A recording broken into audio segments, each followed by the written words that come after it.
phase.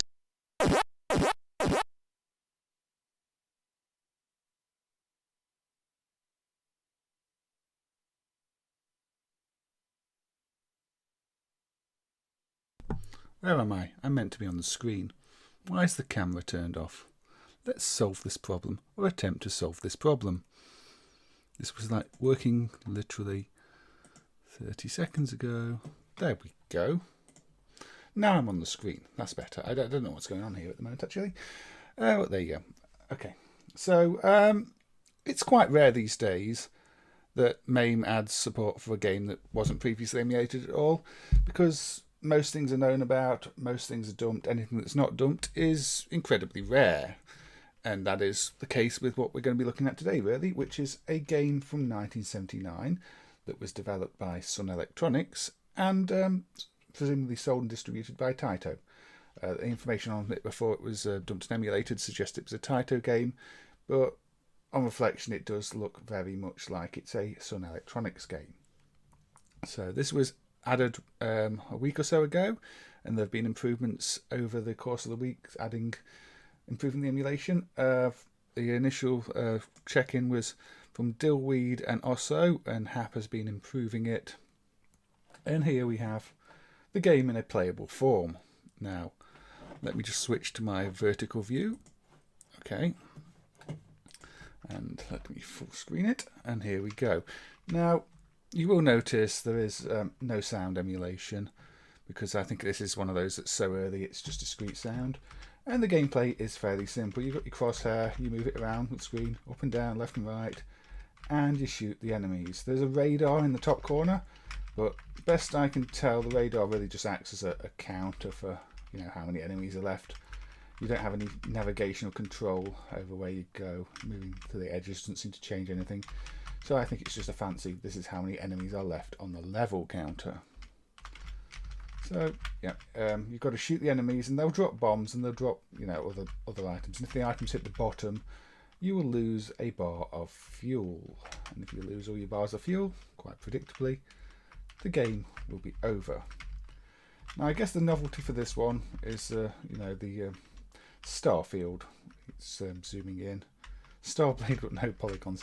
Very, very primitive Starblade, maybe.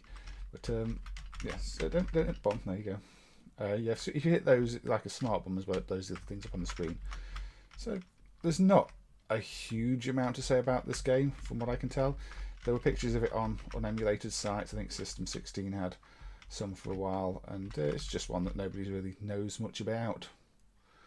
I've not got any massively important facts or background information on it, but I'm just glad it's shown up, because there's always a risk with any game that this old that it's not going to show up. Interestingly, two dumps showed up at once. There's a bootleg version, and there's the original version. So I'm not quite sure how that came to be the case, but it did. And now here we are, able to see what this game actually was after all these years. Yeah, one strategy is to aim for those bombs, because it will get rid of everything else on the screen. But there are other early space shooters. I don't know if this is the earliest one with this into the field effect. No, there's the Exzisus ones like Starfire, isn't there? I don't know if they were maybe slightly earlier or slightly later. I've not actually checked the dates on them or when things were released. But this was 79, according to our sources, so this is definitely early for an arcade game. How does the colour work on the system? I think we're not entirely sure. There seems to be a comment in the source suggesting there are no problems, so it might be actually an overlay with the red flash hardware. Although the fuel is red thing is flashing there, so maybe the overlay comment applied to the bootleg as well. I'm not exactly sure. Yeah, this will be in 0.231. I'm not 100% on how the palette hardware works or the colours work. There is a comment about it possibly using a colour overlay like Space Invaders, but then the bar at the bottom was flashing in different colours there, so maybe there's some level of control on the original hardware, or the comment applies to a different set in the game. It's not one I've studied extensively. I just saw that this had been added and wanted to demonstrate it. There's no sound emulation at the moment, Thomas. It's probably going to be discrete sound. I mean, this is 79. There were no real dedicated sound chips being used at this time, so it's one of those where I think schematics will be needed or tracing out the board extensively to work out how the sound circuits worked. And it's probably better having no sound than having Space Invaders sounds incorrectly hooked up where they don't belong. So yes, at the moment, maybe I should have found some background music to put on, but that might have been misleading. I have got a few background clips. I recorded the clips of the SPI games, Raiden Fighters and the like. This flash sequence, which I was considering using as background music at some point for silent games. But, yeah, I'm doing worse this time than the first time. Yeah, this problem with a lot of these early games is they need extensive work for the sound, and you really need schematics that aren't always available. Hey Carlo, anyway, hey T-Dog, and hey Thomas, and hey Cow. Thank you all for joining. This probably isn't going to be a very long stream at all. I'm thinking about an hour and a half maybe, but I wasn't planning originally to stream today, but I thought, you know, this is sort of sitting there, and it's kind of significant. I mean, any game from 79 is significant at this point, and Sun were one of the quite important developers early on. I mean, we looked at Funky Fish in a previous stream, and that was really impressive. And that's Sun. There were the recent improvements to Speak and Rescue, Stratovox. That's a Sun game. Kangaroo's another Sun game from back in the day. That still needs emulation improvements, that one. Happy International Fixable Game maybe. I think you might have made that day up, Bob. I'm not sure that one's on record. But thank you, Bob. Thank you for joining, and hello.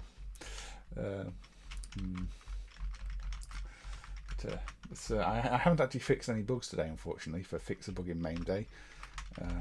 I've been taking it fairly easy, considering fixing some bugs, but maybe it's Happy Consider Fixing a Bug Day. Happy Procrastination Day. That's probably your day, though, isn't it? Couldn't possibly tell that, Bob. I'm going to call it Happy Procrastination Day, but I'm sure that's already a day at some other point in the year that they probably put off for a week after it was originally going to be scheduled.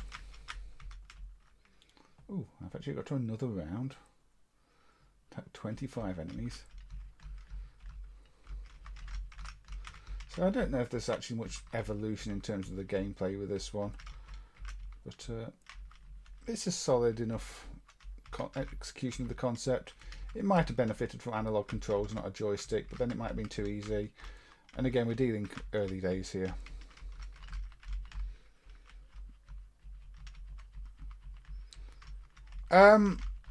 Again, I'm not 100%. I'll have to open up the drive and have a little look in a brief moment. I know there's a comment in the drive about colour overlays, but typically with these things you do get that. But then I wonder why the bar at the bottom flashes. So maybe if Hap is around, Hap can comment. Actually, shall I do that now? Shall I briefly have a look in the source code to this driver and see what's going on?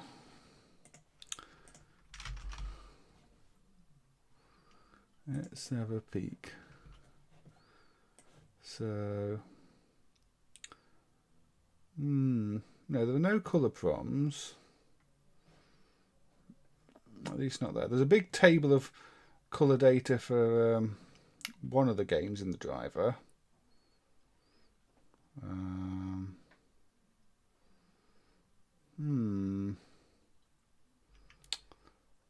So it does seem to have some colours. No, that's if red screen.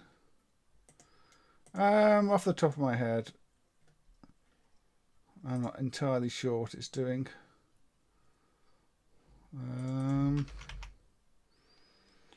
It just seems to be using a lookup table in the driver. So yeah, I guess there's a bit of uncertainty over how the colour is actually handled on this one. So at the moment we are not sure, I would say. There's a comment that's asking where the big table comes from in the driver, because it doesn't seem like it should be there. Procrastination days tomorrow, always tomorrow. That is correct. That is very, very correct. No, I don't think you would have ever seen this one growing up. It must be a very rare one. I mean, it's one we'd only have even seen 1 or 2 screenshots of before it was emulated. Not one of Sun's more famous games. Probably one of their earliest ones. Maybe even their earliest one, for all I know. But yeah, it seems playable enough. It's fast, it's smooth, it's responsive. You've only got 4-direction movement, but that's okay.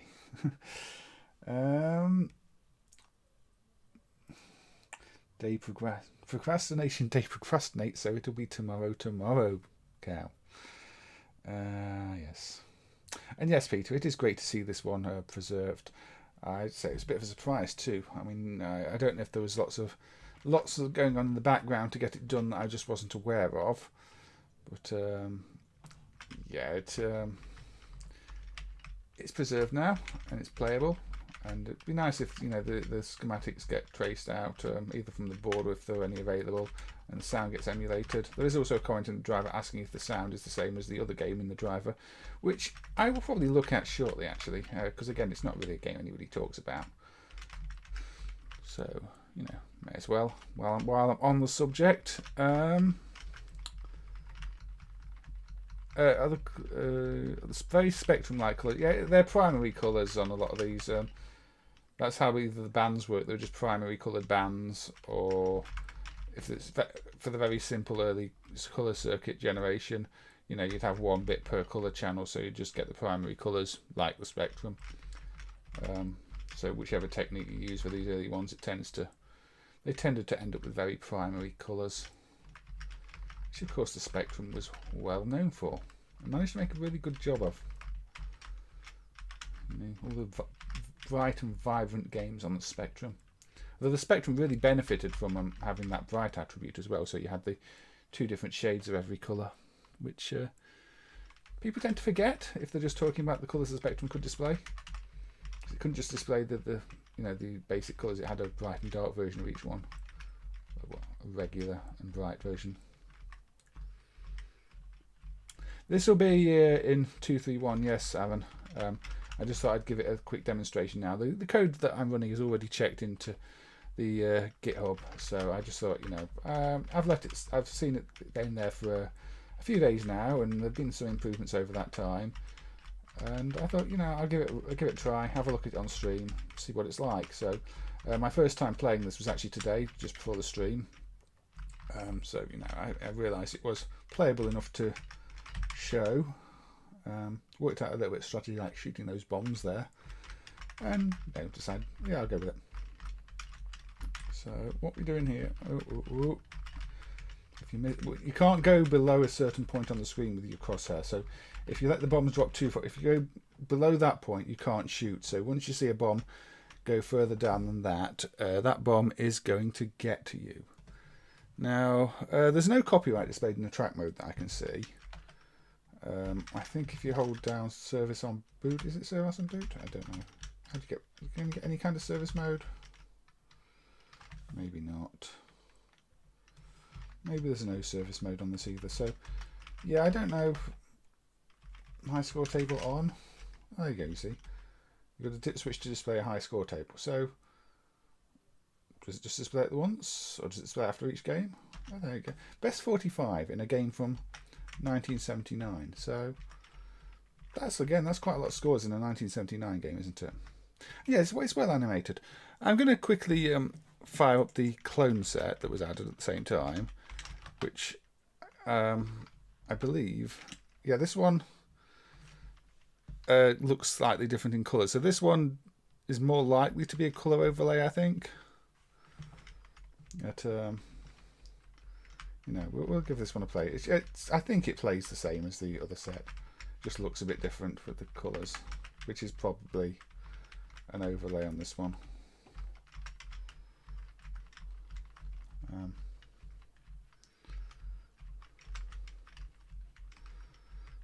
Why did they have so many colour restrictions? I mean, a lot of it, it's cost. It's trying to display any more colours than that is expensive and uses more memory. That's why you got colour clash and things like the Spectrum. It's a balance between cost and performance and everything else. So yeah, maybe the other one is using some kind of RAM for the colour definitions, and this one is just using an overlay. I would need to look in the driver in more detail. But this one's clearly not got all the dynamic colours. This is just a, colour bands that aren't moving about. I've not really studied it extensively enough to tell you otherwise though. Maybe I should have prepared a bit better. Evening Santari, thank you for joining. Just looking at this newly emulated game, and this is the bootleg version that presumably was just an overlay. Yeah, memory was very expensive. Any added complexity to the circuits was very expensive too, and managing screens with more colours on was more expensive. I mean, that's one reason you see something's quite a bit slower on the Amstrad CPC than the Spectrum, is because the Amstrad CPC's got to write more data for every pixel you see on the screen, which both consumes more memory and, processor time and managing it all. It's always a trade-off, and you don't want your system to be too expensive to be affordable. So, yeah, I mean, it's a simple game, this, and like people have said, the animation on the ships is good. And you could probably master it quite easily though. I mean, you work out where things are going to drop, you work out the best time to fire, you probably play this for a long time.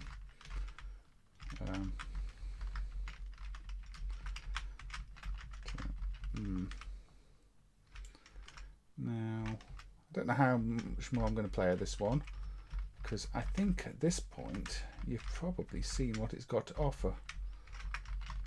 I mean, these early games were generally very simple. I like the way it's got a radar, even though it's basically a fake radar. It just tells you the enemy count left, but it's a nice touch. It makes you feel like maybe you're in a ship. It's an illusion. Hey Nikki, thank you for joining, and lurking is absolutely fine. I'm perfectly happy for people to be lurking and just listening or having a glance at the game that's running. You are always welcome here. Fuel is only one. Oh, defense mode. Come on. There we go. And you get refueled between rounds as well, which is handy. There's so many games, even much newer ones, where you could really do with a fuel refill or a life refill between rounds, and they just don't give it you, and it feels so unfair. You struggle your way through a round, and it's like, nope, you're going to start with a minimum amount of life on the second round. So here it does at least give you that advantage. So let's shoot a few more enemies, and I will move on to the other game in the driver actually that's been there for a bit longer, and see how that plays, because again it's not one I've really spent any time with, so I can't tell you much about it, but I think it's another shooty type game. Then I might look at Stratovox again, Speak and Rescue. Well, I did cover that quite recently. No. There you go. Well, CPC 464 was 64k memory, isn't it? Not 464k memory though. They did like to put the amount of memory in some of these systems. Spectrum 48k. Spectrum 1 to 8k. Sometimes they're a bit misleading though. So yeah, I think sort of got the knack for some of this now. Just remember to shoot the bombs before they hit you, more so than concentrating on the actual enemies. Don't know why it's called Warp-1. There's not much warping going on, I have to say. Warp Speed 1, maybe. No, I say. There we go. You see, but nice little score going on. Game start. Player 1. Attack 30 enemies. It does remind me quite a bit of the simplicity of Speak and Rescue. Obviously, the novelty of Speak and Rescue was it was the first game with speech, rather than this, which is just an early shooter. Yes, it was recently done for the first time, Bob. 2 sets of it, this bootleg set and a regular set. Unless, you know, somebody had been kind of holding on to one of the sets for a while and then saw that a set had been dumped and decided to submit it. I really don't know. Both were added at the same time. It's unusual for that to happen with such an old game.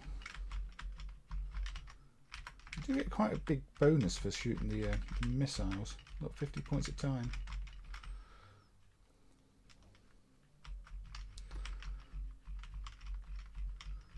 Yeah, I have been using the new CRT filter for all my videos, and it is a good improvement. I mean, when it initially went in, it was a bit ropey, but it does really look good now.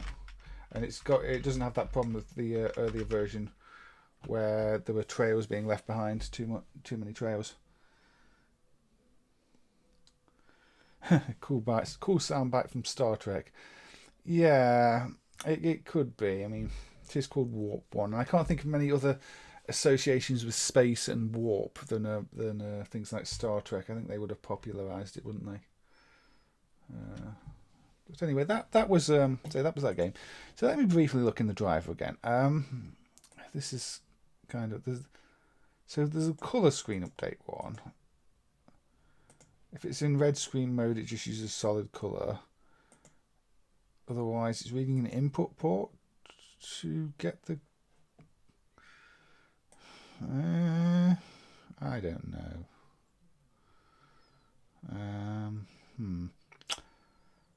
I don't think the first set can have been an overlay.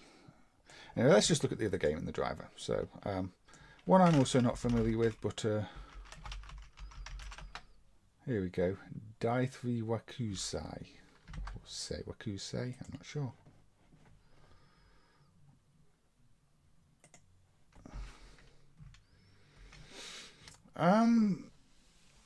With the C64, like most of the systems, isn't it a case of some of the memory was just a screen buffer? So you didn't have a full 64K to work with because some of it was the display. The Spectrum was very much like that.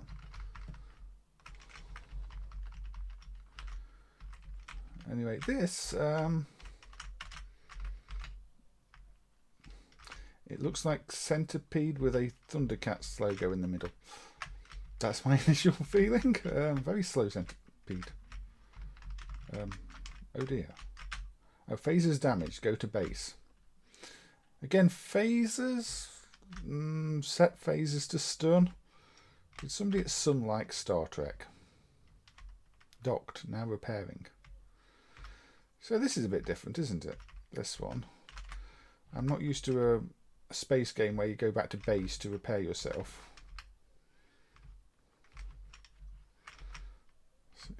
So the same year as Star Trek the motion picture. So it would have been in people's minds, yeah. I mean, you can't escape the fact that many of these games were influenced by whatever was popular. Oh, they shoot sideways as well. Of course they shoot sideways. I mean, why wouldn't they shoot sideways? It would be a bit silly if they didn't. Back to base. Help, help, help, help. Run away. Run away. Oh dear.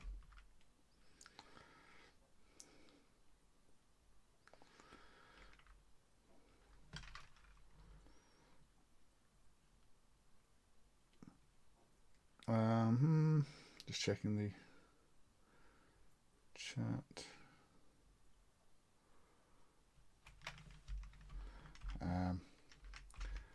Danger, aliens are invading. This would be before Centipede, wouldn't it? How curious. It is like a little centipede at the top of the screen. Centipede of aliens. But yeah, I'm gonna have to go and repair my ship though. Wonder what the thing in the middle does if I shoot it.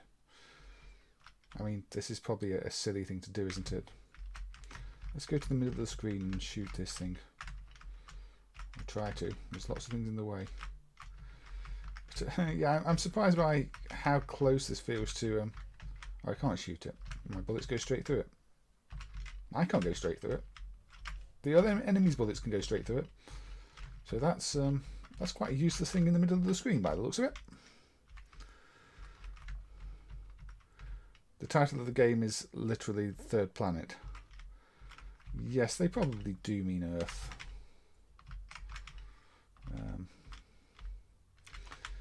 I don't think it's a tie-in to the TV series Third Rock from the Sun, because that came a bit later and didn't look much like this. So you can move faster when your ship's not broken, which makes sense because you've got your, both your thrusters. Now you say right engine is destroyed. I'm super slow, so I have to go back to base or try to go back to base. Yeah, this is an unusual mechanic for an arcade game, I have to say. It's probably more creative than the shooter we just looked at, the Warp-1. So I've not really spent time with it before. Again, I don't think this was in any way a popular game from Sun that anybody is likely to have played back in the day. It probably never left Japan.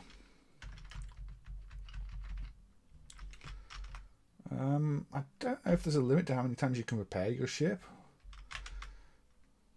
because at the moment it seems as soon you can tell the big blob on the plant, the thing is Australia. Yeah, it probably is actually, isn't it? You are probably entirely correct.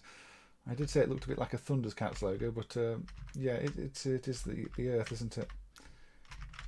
Although, why is the Earth tiny in the middle of the screen? And what is all this space junk surrounding the Earth? And why don't the aliens even seem to care that much about the Earth?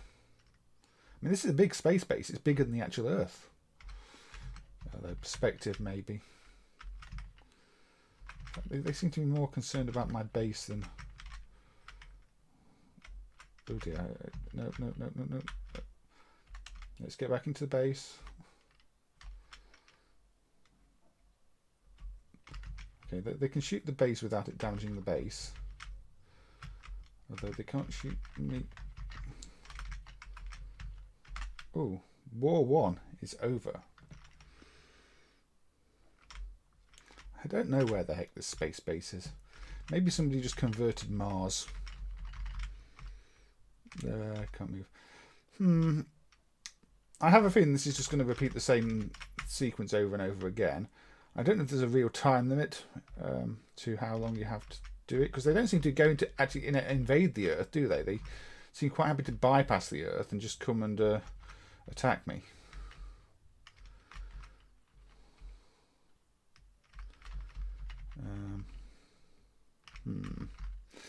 At least it's more creative than all the plain Space Invaders rip-offs that were around in the 70s. I've actually tried to do something here. It feels a bit like a cross between one of those tank games, Super Tank, and is it Super Tank, Red Tank, that type of thing, and Centipede, which as far as I know wasn't even out yet, and Space Invaders. And again, unfortunately, it's silent because discrete sound. I think there is a sample set for this actually, so I could have probably installed the sample set, but I didn't have that ready. And I don't really like to rely on samples. I'm one of those people that prefers to wait until the sound is emulated before I hear it, rather than cheating and using samples. I don't know why that is, but that's just me.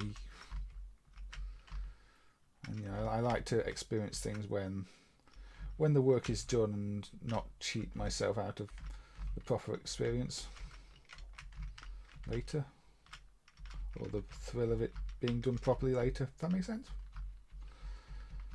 But, yeah, let's just play a little bit more of this one, and then I'll probably move on to some more modern, more thrilling games, because these things they're a good snapshot of time. But I'm not sure you're going to sit down and extensively play any of these games. Phases damage. Go back to base. Yeah, okay. I thought there were, because when I peeked into the driver, I saw a list of samples. Oh, okay. They did want to go to the Earth. And it says third planet at the bottom there, actually, yes.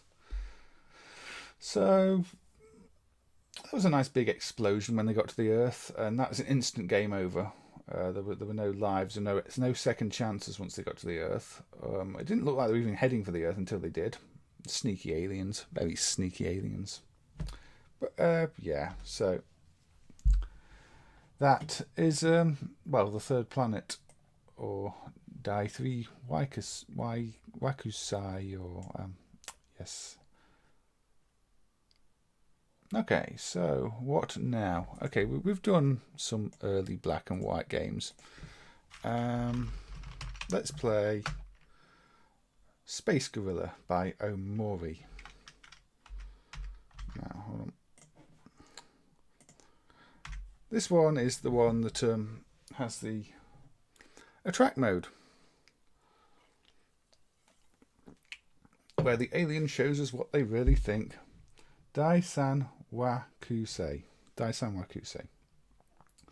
So I don't know if this one's silent too, it might be, but we'll stick with aliens invading, shall we?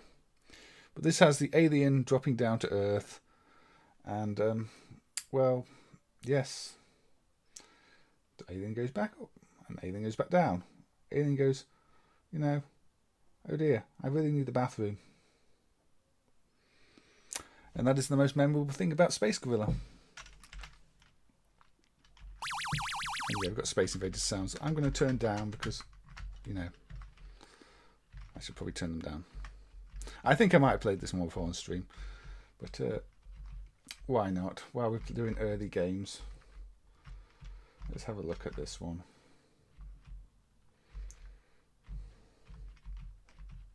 Thank you, Santari.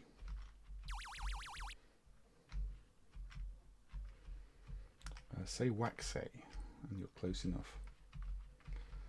Now this is obviously a more colourful game, but it's still very much, hey, we want to make our own Space Invaders game. Let's just do something like it, but add a few novel twists. Like that.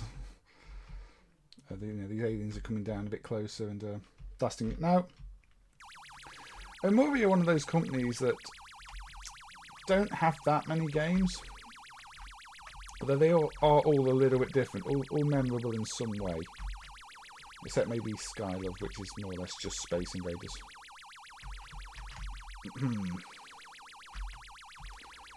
Okay. There we go. And it doesn't seem to be restoring my cities between rounds, but can't really blame it, can you? But smooth and colourful, but I mean, I don't think there's much you can show with this, really, is there? It's a Space Invaders type game. They do like to drop a lot on you, though.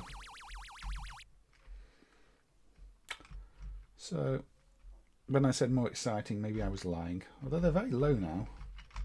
Maybe I'm not doing a good job of clearing these out. Maybe that round is a punishment for not actually clearing around. Just crash through my building, why don't you? I missed you.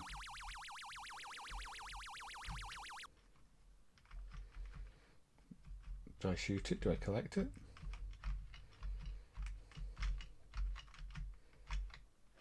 I shot it. I appear to have left a trail. Okay, don't let them hit the ground. Now it gets tricky. Suddenly, see, it's mixed things up a little bit. Oh, and now I've got some repaired bases. Still got a line of corruption, but I think that's just because I shot the enemy far too late and confused the game. The enemy has claimed the Earth. So there you go. Space Guerrilla by Omori. I'm not going to play that one too much. It is just a slightly mixed up Space Invaders game with a bit more colour. Not the most thrilling thing to watch, I guess. Ooh. Let's go with early Namco, Libble, Rabble. Okay, I really like this one. It's dual joystick,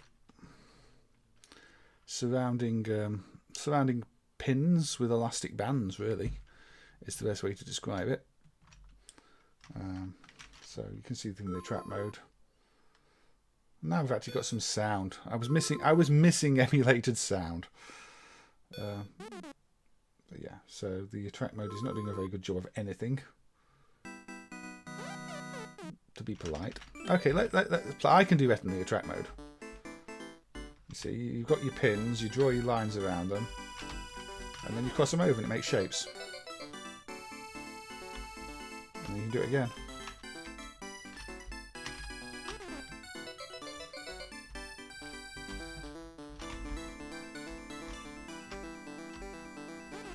Of course, you know. What do you mean no? I didn't do it enough times, so I don't get a bonus. But there are probably better strategies to this than just trying to make as big of a crossover as you can. You know, but you know, I think if you get the treasure, it's more of a bonus, and if you don't, just don't forget which one is which. Otherwise, you'll end up moving in the wrong places. There we go. Again, if we're talking games that stand out as being unique, this one is definitely one of them. You could say it's a game that possibly influenced things like Gauss Panic, but Gauss Panic is much simpler in the way it works. This is you've got almost elastic bands around pegs or strings around pegs here, but you can still use the edges to complete your shapes. If things touch your lines, then it gets rid of your lines but doesn't kill you. Now, I've seen videos of people playing this and getting massive bonuses, so there must be some strategy for scoring that I really don't know anything about.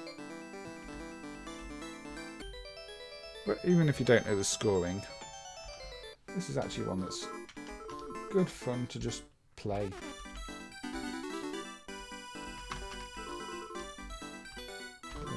It's probably a case of which enemies you capture at the same time, or which ones you don't, or I really don't know. If I knew, you'd probably be seeing me scoring a lot more than this.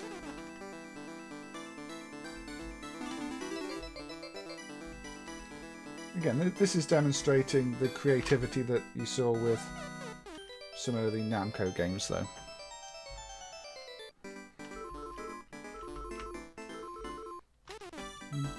And the music's really good too.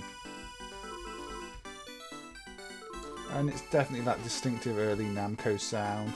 You can tell it's, you know, the classic sound chip that you got on all sorts of these games. So, would that be one of the earliest examples of a sort of home dual stick or dual D-pad controller R9? Because obviously these days dual control is standard. You know, the PlayStation pads and Xbox pads are dual stick, but it wasn't that common back then. So I can imagine there weren't many dual stick controllers or dual pad controllers.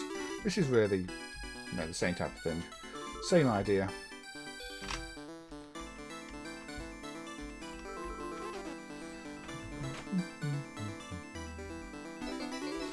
But yeah, this, I believe this even got a port to the SNES, didn't it? Which surprised me.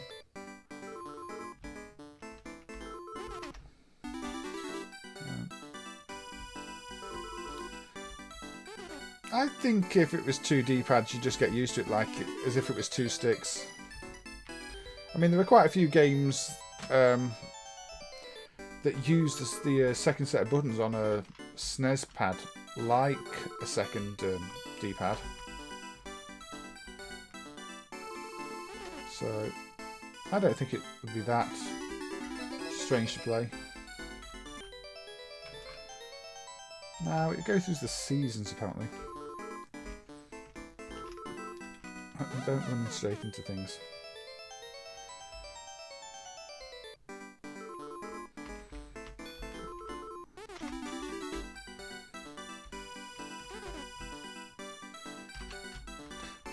It's got that Etch-a-Sketch feel to it when you're playing it. This very hard to describe why, but that's how it feels. D-pad and face buttons, yeah. I think a lot of people played them that way. I seem to remember Smash TV is one you could play that way too.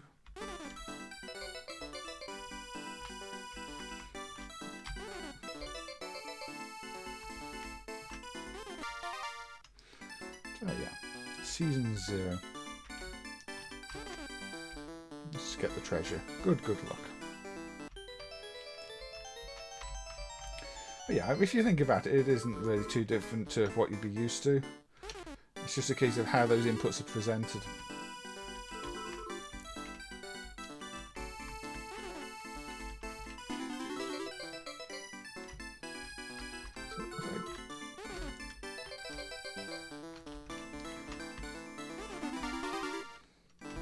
See, now suddenly there's loads of things around, and I can get more points, I think.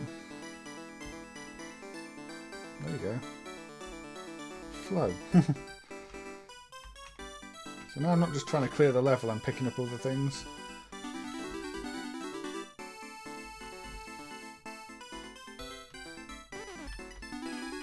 I guess you're spelling flower, aren't you?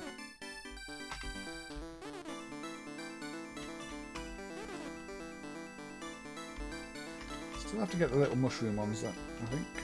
That's what ends the level.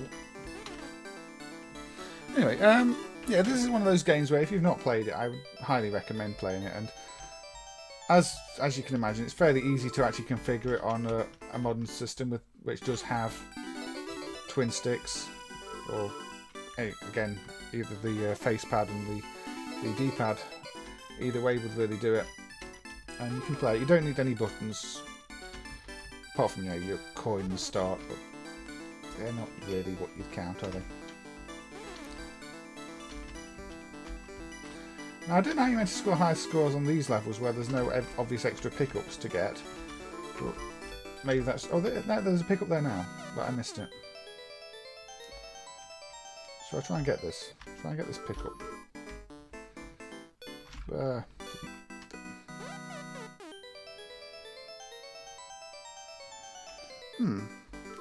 I am not familiar with the tune you're talking about, but it's definitely a nice tune. I definitely enjoy listening to it. It makes you want to keep playing. It's very, very jovial, jolly, happy tune, really, isn't it? So, it's also got that. It fits the whole season theme of it, I think. It's like almost a carnival-y tune.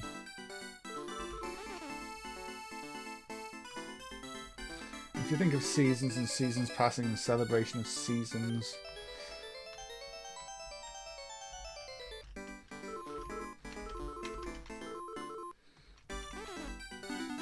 Now, I don't know how you trigger the better bonus items in this. I suppose you need to know more about the game and strategy than I know.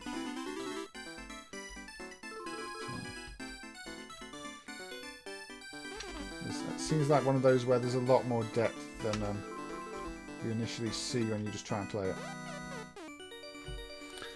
But yeah, I'm probably not going to spend any longer on Libble Rabble. Virtual Boy had 2 D-pads and 2 screens. Little on your head. And lots of red. It had more D-pads than it had colours.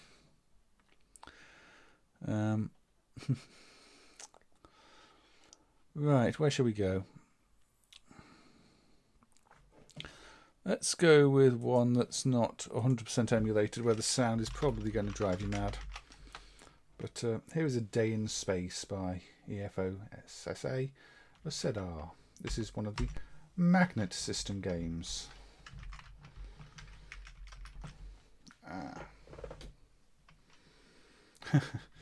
I kind of like some of the Virtual Boy stuff. So this game is actually missing some speech emulation, so keep that in mind when I'm playing it. The sound isn't perfect. Also, the Magnet System emulation regressed at some point, so a few of the games that used to work don't. I mean, there's the Exzisus port, which locks up at a certain point now and didn't used to. But this is one of the original games that was released for the Magnet System, as opposed to them rewriting other people's games and doing a really bad job of it. Hey Casper, I'm good, thank you. I hope you're good too. Thank you for joining, as you often do. So yeah, here we go. This is A Day in Space, a Spanish game. Which, at first you think it's probably going to be quite fantasy zone, like it's got a radar at the bottom and you're shooting things, although, and there's like these bigger ground targets, but it doesn't seem to be directly connected in the same way as fantasy zone, and also it's very difficult. But this is a day in space, and the magnet system is called the magnet system because it runs from a floppy disk, and I just crashed into something. I think the sound emulation is a little bit bad still. And the funny thing with the magnet system is, despite being called the magnet system, it's got a sticker on it that tells you to keep magnets away from it because you know, it uses floppy disks.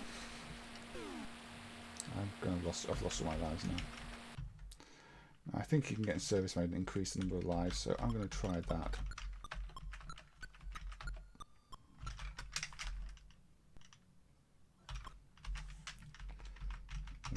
How do I get? Nope. Nope. That wasn't very effective, was it?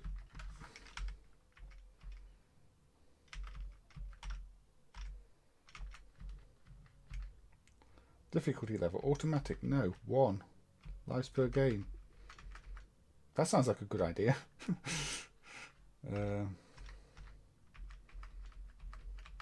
Difficulty level 1 and unlimited lives. I can accept that. Yeah, it's a pretty terrible system, to be fair, Bob. I mean, it's got a pile of Z80s, you know, a board dedicated to sprites, a board dedicated to backgrounds, and everything else. So, you know, you've got 5 Z80s, but the Z80s are all basically just doing software rendering of the layers. So you can imagine how that works out. They managed to turn games that ran on like 1 Z80 or 2 Z80s into 5 Z80 games that are far worse than the original versions of the games. And there's apparently quite a lot of undumped software for it, and I don't think they really had licenses to any of the things they were doing. So it's a fun mess of a system. Even some of the original games like War Mission are clearly just redone versions of somebody else's game. I think War Mission is UPL's XX Mission, but without any kind of license. And the time scanner version on this, I don't think it can have been released. I mean, it's got soft locks in the game. You can get the ball into positions where you can't do anything.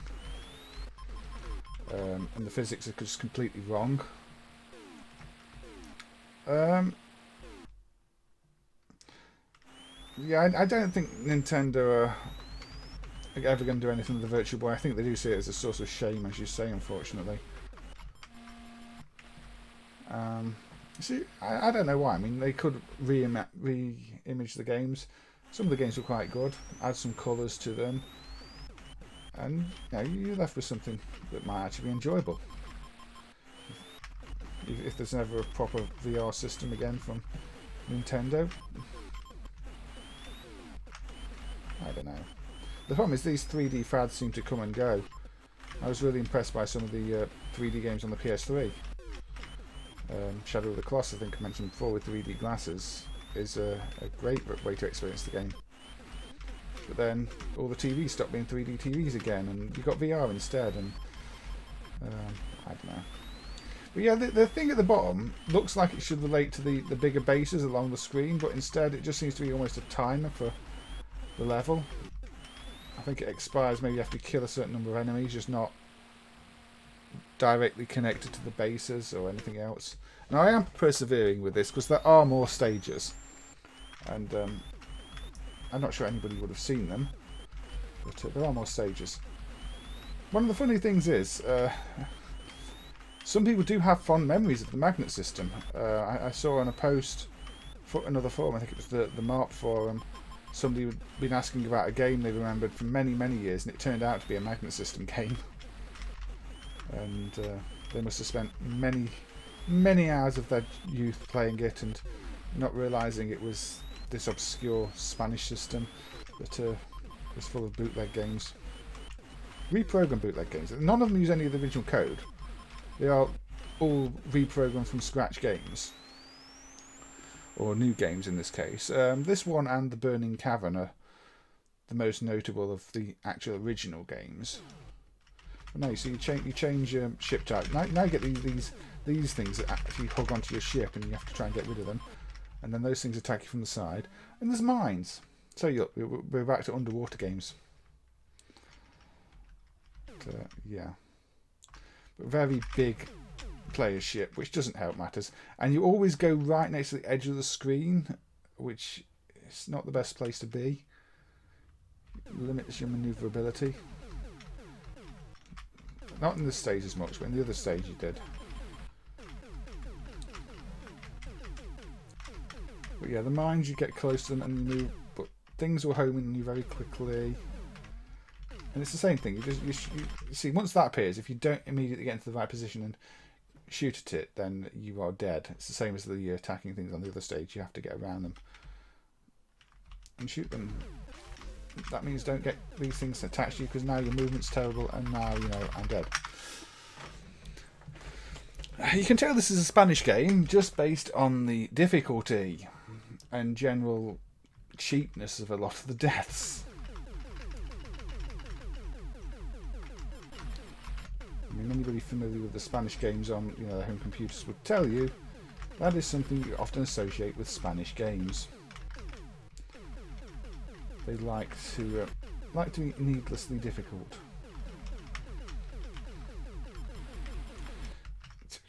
Again, I'm trying to move to get into position, and it just gets me from behind. Magnet certainly applies to... You're not saying you would have used a magnet on the disc just to get rid of the game and force the operator to install another version, are you? Somebody did say in the one of these chats, actually, that they're going to get the Paris-Dakar disc dumped. Yeah, Day in Space underwater now.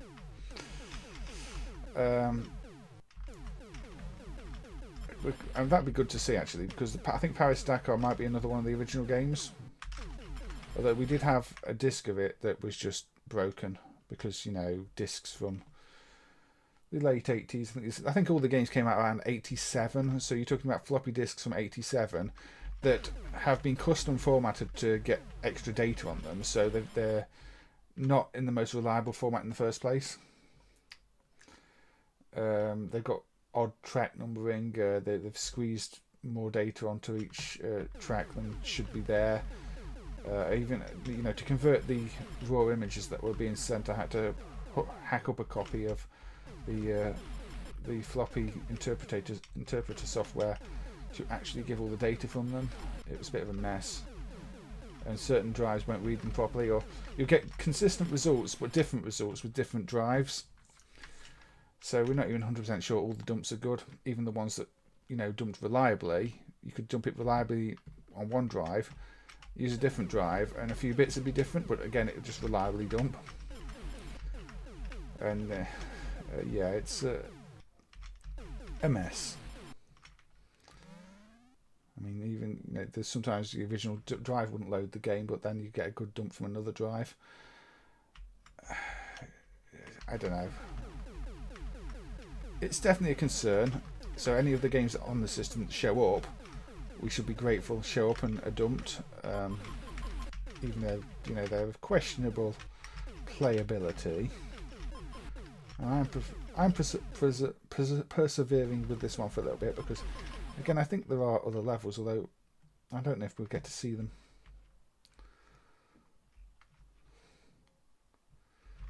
Even with infinite lives on the lowest difficulty level.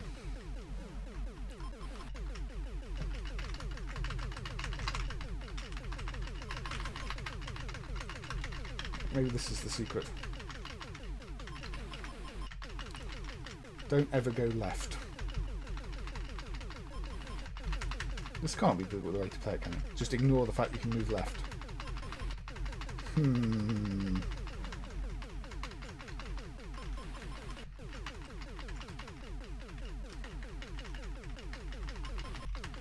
It would be nice if there was a more direct correlation between the things you were killing and the counter at the bottom too. I've still not quite worked out what it's counting.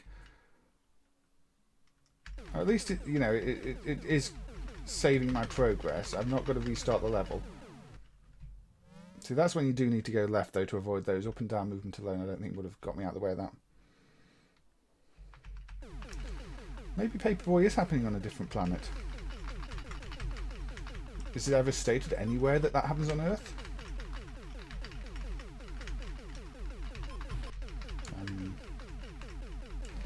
Maybe it happens on the Sun. That would be an appropriate place for a Paperboy game.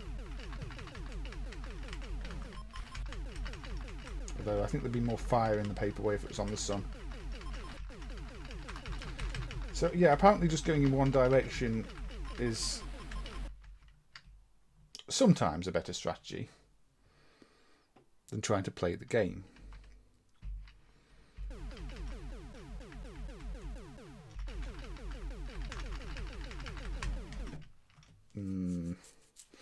Thing is, there is some good art in this. It just feels like it's kind of gone to waste in this game. Same with the Burning Cavern, which looks the part in many scenes, but is really painful to play.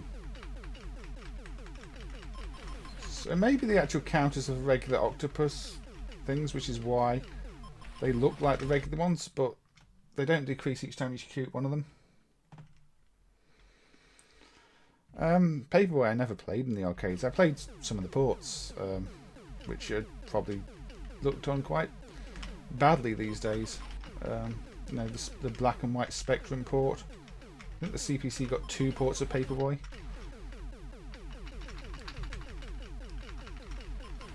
So, yes, okay. I'm going to complete this level. Maybe have a look at the one after it, then move on, because I think I've demonstrated a day in space, or a day underwater, or a day playing a Spanish magnet system game that wasn't really worth the time playing it. But I would like to see more of them dumped, because, like I said, they are a bit at risk, and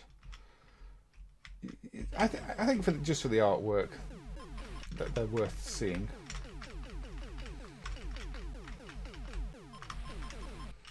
I don't know why these other creatures that look like floating treasure chests are so insistent on homing in on me and ruining my day, though.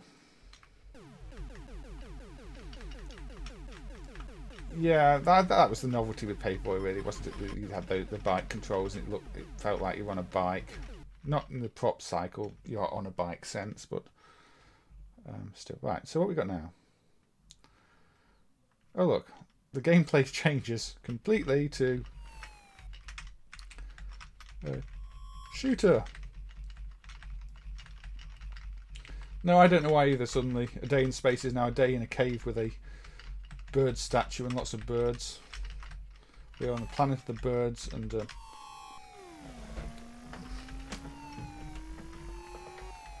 but this is what I wanted to show, just that the game does actually change after 2 levels of that. I don't know why they do this, but no.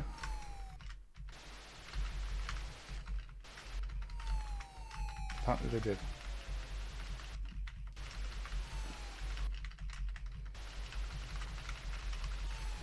I think maybe you have to destroy these eggs at the side. I can't really remember.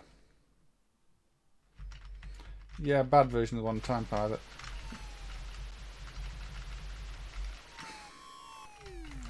This doesn't really make sense. Why go from a shoot 'em up to this after 2 levels of shoot 'em up?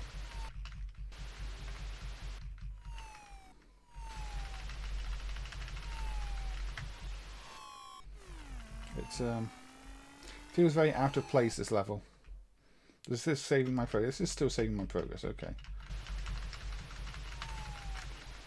Just ran into the fire. Again, needless Spanish arcade game deaths, where you can accidentally just kill yourself by running into a fire that's actually a good thing, but killing yourself with it is not a good thing. Redbird's more dangerous. Yeah, they had a few ideas that didn't really fit together. Couldn't make complete games out of any of them. So I mean, even the first 2 levels of the other section don't really fit together. I mean, you've gone from a day in space, which is in space with spaceships, to you have a submarine underwater, to you're in a cave with giant birds. If there was some sort of progression, to explain this. It might help, but there isn't, and all I'm doing is burning through lives. And so why do I shoot the eyes? When is any of this explained? Although a lot of Spanish home computer games were the same. They'd have a part 1 and a part 2, where the two parts were completely different. And you know, you load part 2 and it would have a password that you got at the end of part 1, but it was a completely different game. A lot of the dynamic ones are like that. Hey the Ogre, thank you for joining. Gorf87. Yeah, Gorf kind of did that too, but Gorf was a bit more consistent. Gorf felt almost coherent. This doesn't. Nothing is ever explained to you. Luckily, these Spanish original games do only load once. One of the issues with the ported games to the magnet system is they'll pause to load mid-level all the time. It's like, oh, there's an asteroid field coming up. Let's just pause your game while we load the asteroid field. Although it does annoy me a bit that, say, at some point the driver regressed and now Exzisus does crash. One of the games always crashed in places, but I think that was either because it's badly programmed or a bad dump, but Exzisus used to work. Just getting to the right here to shoot these eggs is time consuming. So you know, how many credits would I have burnt through if I hadn't put this on infinite lives and lowest difficulty?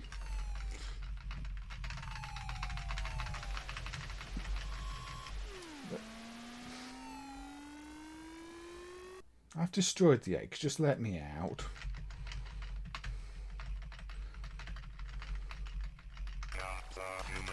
Oh, thank you for following. Sepisai 19. That's the correct pronunciation. That bird doesn't like me now. There we go. I think go out here. There we go. You see. Now what? Now we get another space stage, but this time it's clearly over Mars or something.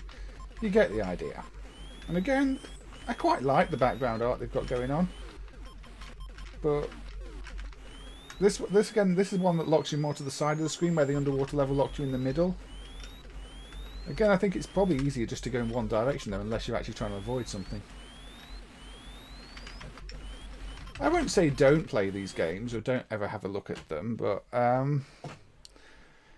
just be prepared that they're going to be really annoying. Shall I look at one of the other ones while I'm doing it?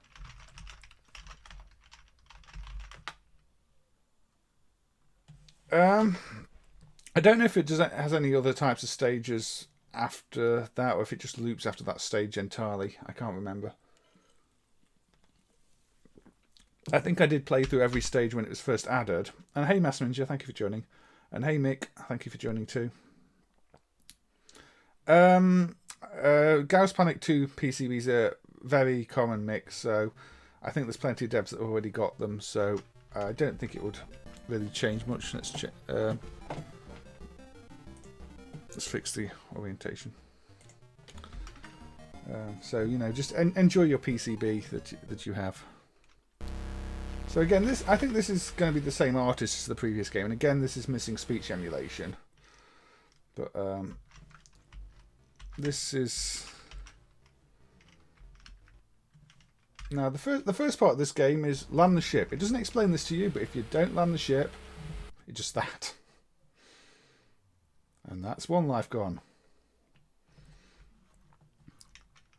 But if you know, it then automatically lands the ship for you, and then it becomes a shoot at things game. It's like, oh, if you can't land the ship, I'll land the ship for you. Now the problem with this game is you don't have a clue where the actual platforms are half the time, because the art is really nice, but the art gets in the way.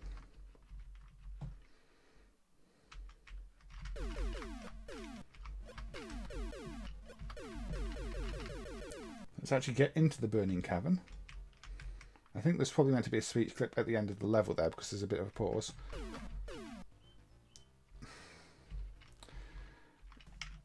I've not put this on infinite lives or continues or credits, so get used to that screen.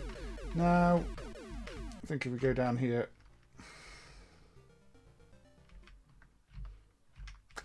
okay.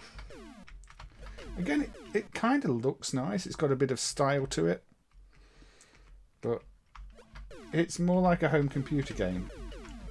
This will just burn through your credits like anything while you actually try to sort of learn exactly what you're meant to do at any given point.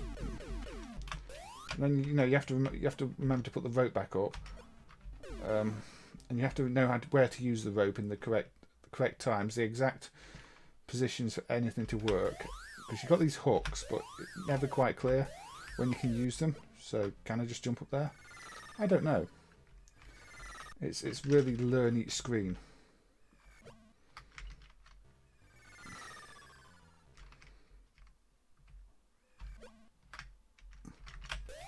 I can't do anything from here, can I, without a rope? So, I must have needed to put the rope somewhere. But not there. It's Earthworm Jim. Very small Earthworm Jim. So do I put the rope there? Do I put the rope here? I can't even remember how to do this screen, to be honest.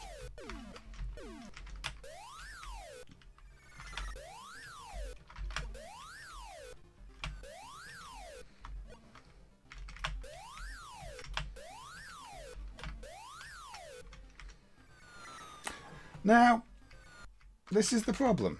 If you're in an arcade, you're not going to persevere while you work out what on earth you're meant to be doing with an extendable rope on a screen that's provided you with no instructions whatsoever.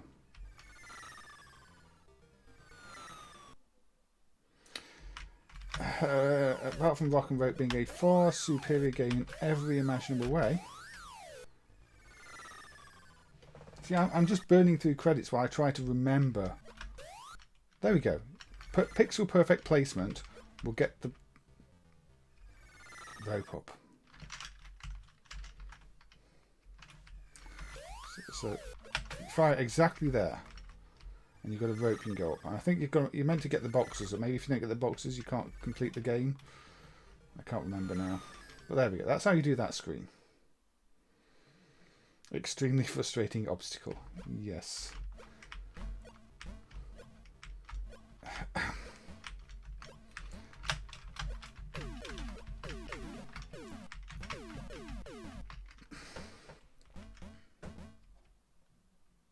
Extremely frustrating game.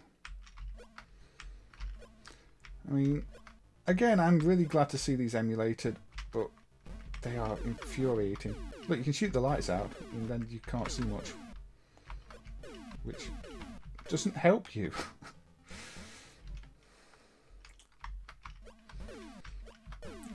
There's lots of ideas. Most of them not good ones. There's some of the screens in this where I have completed them, and I've ended up wondering, did I do it correctly, or did I just glitch the game out?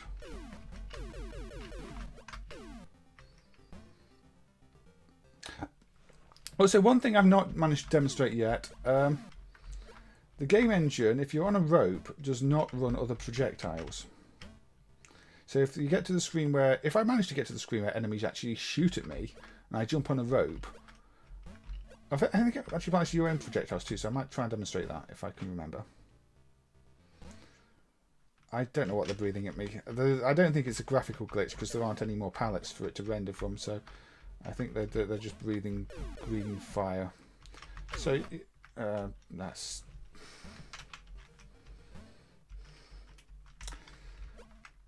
I'd really like to see somebody do a 1 credit clear of this.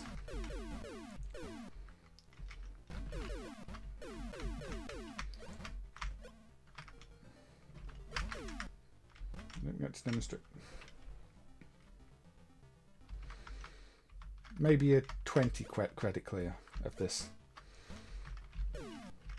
There you go. You see my shot stuck on the screen because I'm on a rope, and it doesn't process shots when you're on ropes.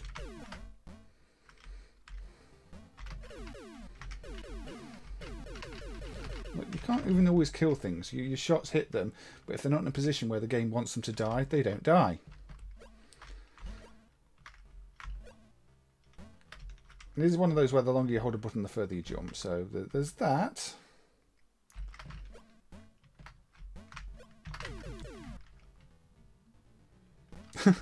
By the time you've finished, they should probably give you the arcade cabinet.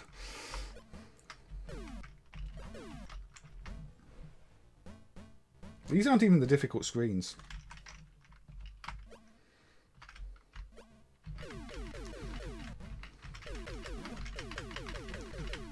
Yes.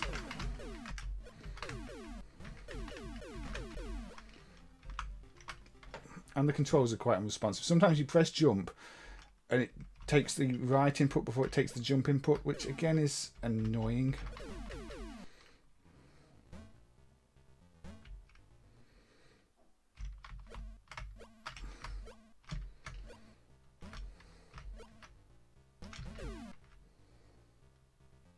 Entertainment and fun optional.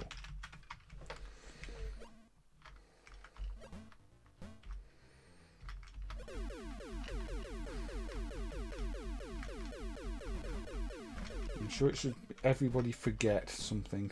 I can't remember what the rest of it might be.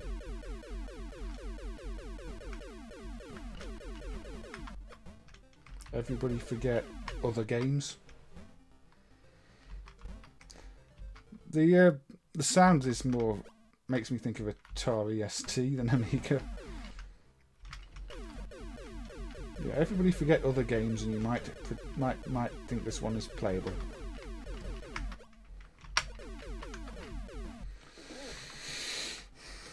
I am determined to get past the screen before we can move. That's what everybody tunes in for, isn't it? Just to watch me die in games over and over and over again. So they don't have to. Oh dear, I think I pressed don't continue. Oh dear.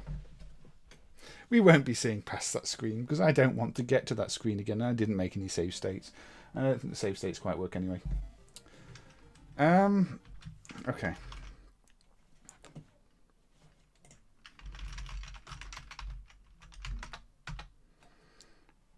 Why not? This one, as I say, this has regressed at some point. I will play the original version of this after this, so don't worry. So, Exzisus. This was originally a Taito Arcade game. Ooh. Anyway, let's coin it up.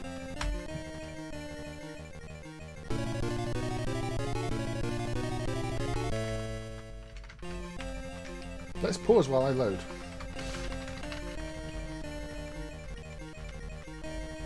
Now, the emulation doesn't quite reflect how bad this version is. On real hardware, this flickers really, really badly. All the sprites flicker all the time. It can't cope with it. Because they're not really sprites, it's software rendered, and I think there's lots of delays in the hardware. Or we need partial updates to reflect when the image isn't even fully rendered yet.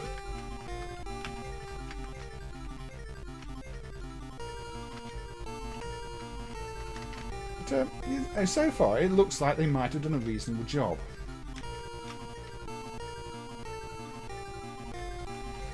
I don't have that much patience with the games, though. They do frustrate me in the end. The thing with these games is I kind of had to play them a bit to try and make sure the dumps were good. This is why it annoys me that this one's regressed, because if I get to the asteroid field part in this, it would probably freeze up. Or maybe I finished the asteroid part. I don't remember. I know it used to be fully playable, and now it's not. The music seems to waver and slow down and speed up. And I get one-shotted by the bullets. You might not get to see this lock-up if I'm not good enough to get there. Problem is, you do get sent back to the checkpoint every time you die. But again, they claim that, you know, these games are all licensed and that Taito had approved this and everything else, and I kind of doubt that any of that is remotely true.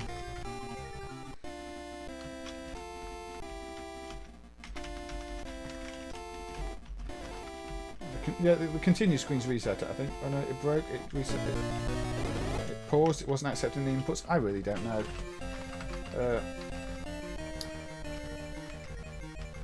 I played Section Z yesterday. You can't fire to the left in this. I mean, the main thing with Section Z is it's a bit like, you know, the later games, Forgotten Worlds and the like, where you can shoot in different directions. This one is just shoot to the right. Although you do have your bomb, just, you know, drop on things.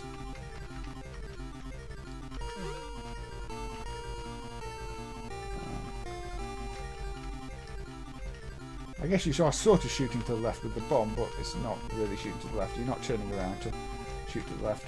You're just positioning it so that maybe if...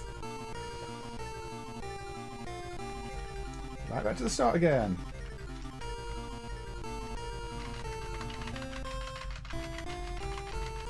It's the thing, some games you can't credit feed your way through because they're just that tricky. You have to save state cheat your way through if you want to cheese them.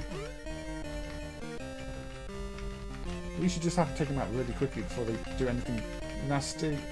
Once your hitbox is huge. Once you miss one and the bullets fire, you don't really stand a chance.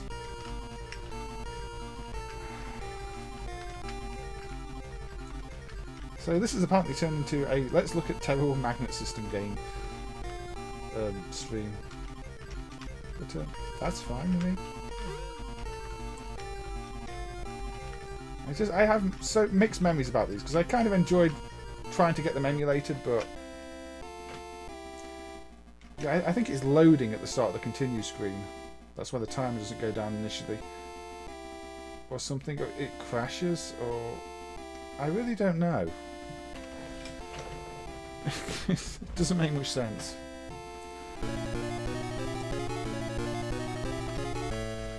Obviously, I didn't get anywhere.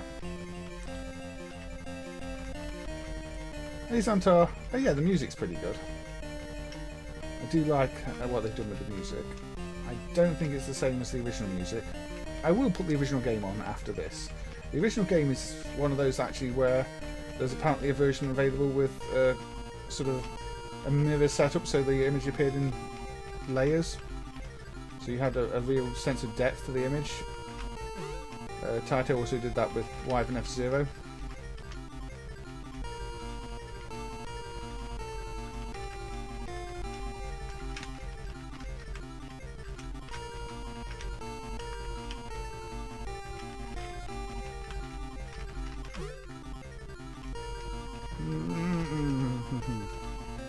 I made it past that pattern.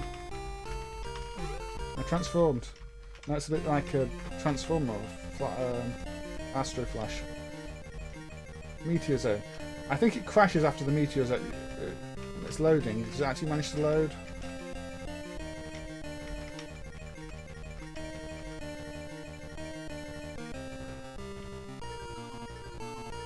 No. See, it crashes. It didn't used to crash there. So I don't know why or how it regressed, because it doesn't seem to be a change I made to it that regressed it.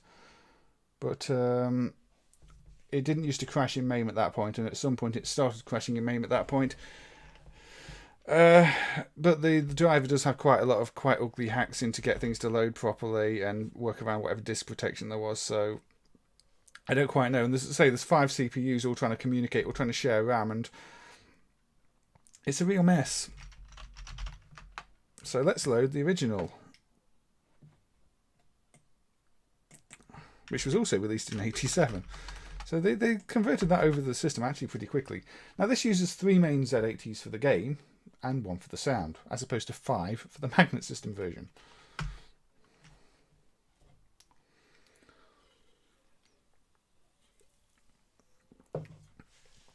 So, you know, this one is the proper Taito version. Why has the magnet system got 5 CPUs? It's got 1 main one for one of the background layers, 1 for another background layer, 1 for the sprite layer, and 1 for the sound. Everything is software rendered. It's a background frame buffer, another background frame buffer, and a sprite frame buffer. It's a really bad design. It's more like a sort of a computer design with expansion boards for the different layers. So you can see instantly with the proper version there are more layers of parallax, more background layers, more scrolling. Enemies are appearing from holes in the ground. It's just such a more detailed game. Different enemy types. You can't attack those yet. That's in the background. I think if you had the hardware that did the multiple layers, the special cabinet type, you'd probably have to see there further in the background. We've got sort of meteors coming down in the distance, and I'm already on the meteor zone. without dying loads of times. But yeah, this is what the game started out as. This is the game they were trying to bring to the magnet system. And this is actually a really good Taito shooter. Very much one of the underrated games in MAME, I would say, this one. One I've enjoyed plenty of. Oh yeah, you've got your fire up on this as well. You've got your multiple weapons. Nice, you've got that. So you can go like this.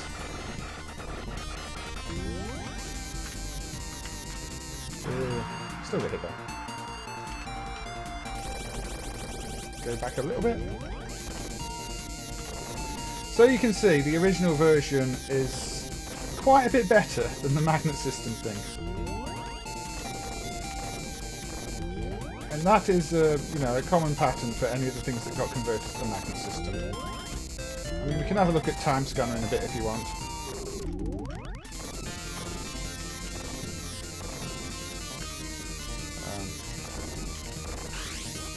Time Scanner though is just broken on the magnet system.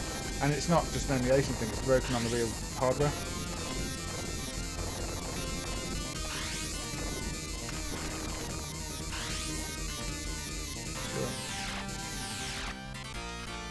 There we go, you see, I completed the first part of the level. The boss.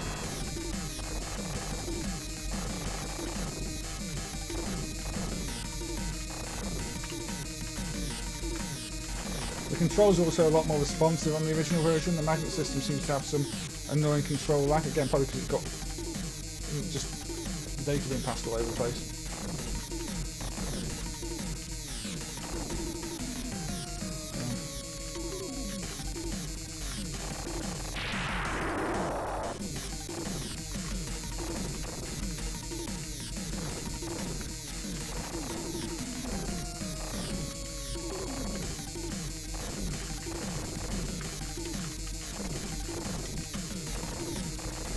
Yeah, this is just such a better game.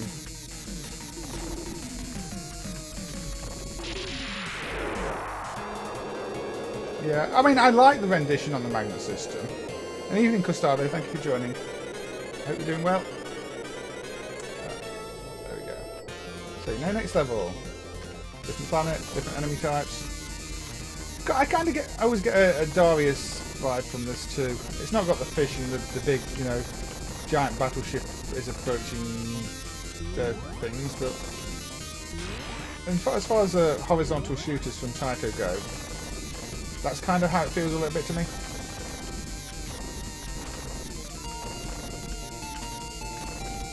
Feels like almost a spin-off of that series. Obviously just a single screen in this case, not multiple widescreen views and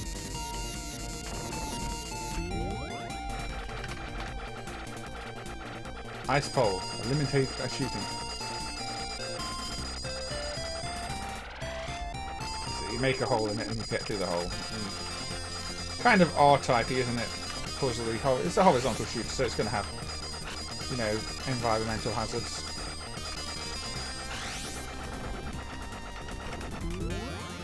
I'm getting quite powered up now. Look at my big chunky ship.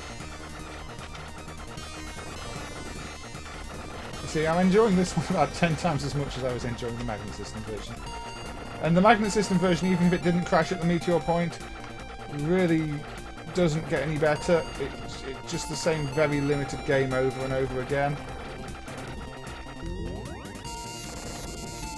It's the bare bones of a Exzisus version, really.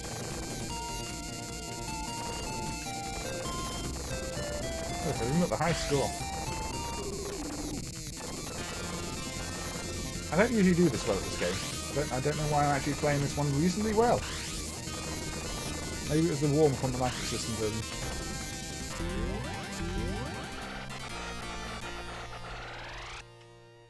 Shoot the red parts on the eyes and the belly.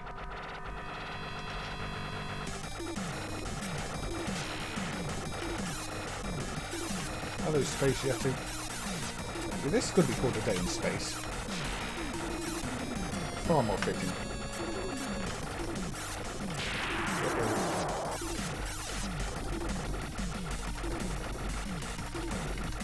Same similar pattern on the boss. The body blows up, you get a flying head. Now I'm in trouble. I've lost all my power-ups and I have a boss to beat. You got bonus life. Oh, nice. You've seen the hard ready your own eyes. I mean, this isn't the magnet system version, Master Ninja. This is the proper version. But yeah, the magnet system is definitely a Spanish curiosity. Violence fight after this game. I was planning on looking at a few more of the magnet system games, although I could probably throw violence fight in. There's no real theme today. It just kind of turned into a magnet system theme after the Sun games, which happens sometimes. I mean, it's always nice to just go with the flow and the chat. But yeah, I could have a little look at violence fighting a bit. Probably when I lose my lives on this. See how far I can get first.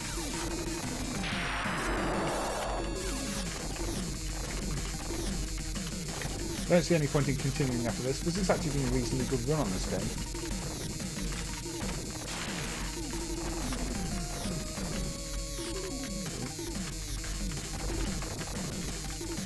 Is this Yeti head's going to beat me this time or not? I don't. Ooh, that's not good. The collision box is much fairer on this version too. That's one of the big problems with the magnet system version. This your collision box is just your whole sprite. It's like here it's slightly smaller. But there we go. There we go. An enjoyable game, that one, actually. If you haven't played the original Taito Exzisus, then yeah, give it a try. It's a nice, enjoyable, classic shooter. Well, they did on both the levels there. I don't know if they do on every level, Bob. That's actually the furthest I've got in a while. I think I've credit fed my way through the game before, but many years ago. I don't think it does too much different. I think it sort of repeats the same formula over, but it's an enjoyable formula. Violence fight. Okay, here's violence fight for Wolfaz. The early part of the 1950s in the USA, a game called Violence Fight was in vogue among mafia, reckless drivers, and general businessmen. It's definitely a silly story, this one.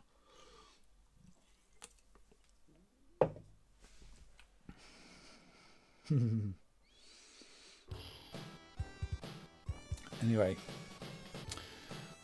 we're sticking with Taito here, aren't we?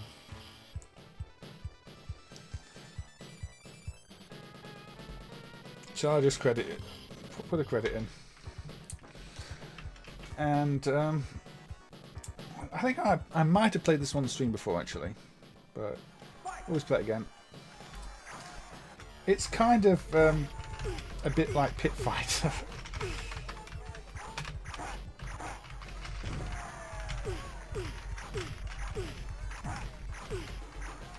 You know, because we all love Pit Fights, don't we?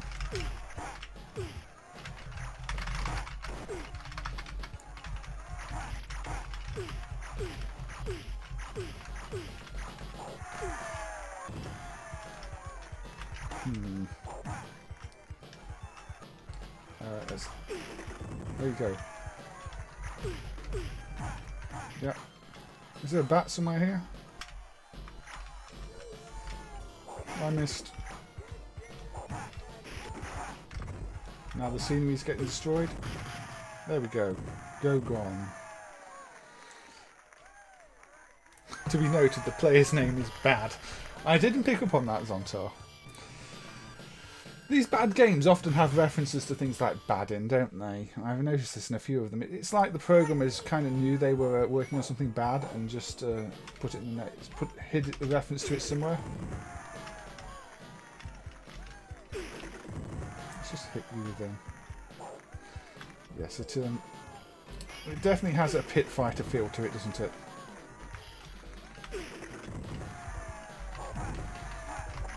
Ooh. I don't think there's any moves you can do or anything you can do. There we go.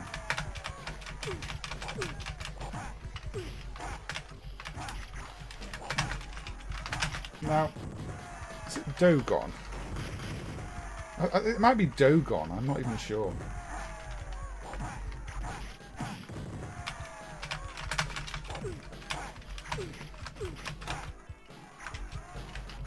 No!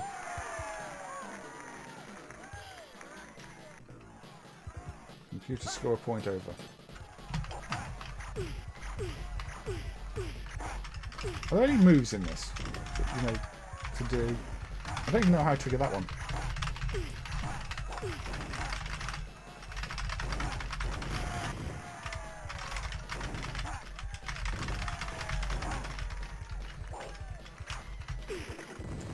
Right, time to get the barrels out. Let's even this fight up a bit. Still losing.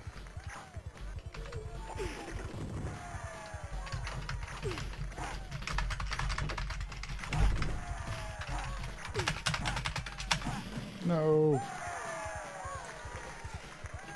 Hey, Erratic. Yeah, this is basically Pit Fighter without any digitized sprites. And if anything, it feels like it plays worse than Pit Fighter. The controls seem less responsive.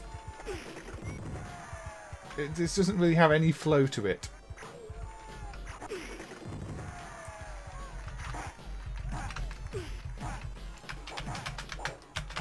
Everything takes...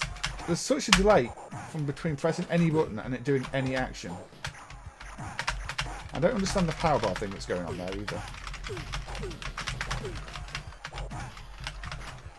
Is there meant to be a build-up? Feels like you should be charging up the moves, but you're not.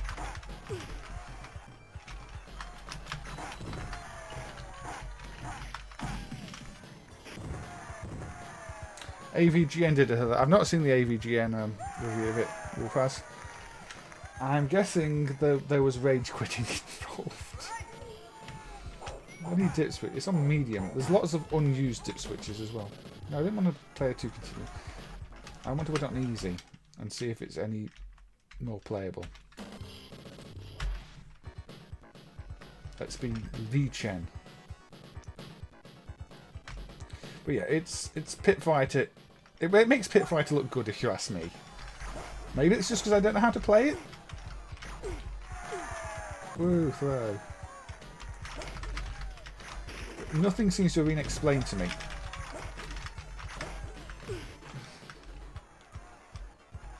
I like the way the characters face each other as you go around. That's a nice touch. But you can't seem to attack upwards, so it's pointless. Because, you know, I'm facing them this way, but I don't attack upwards. I just have to attack sideways again.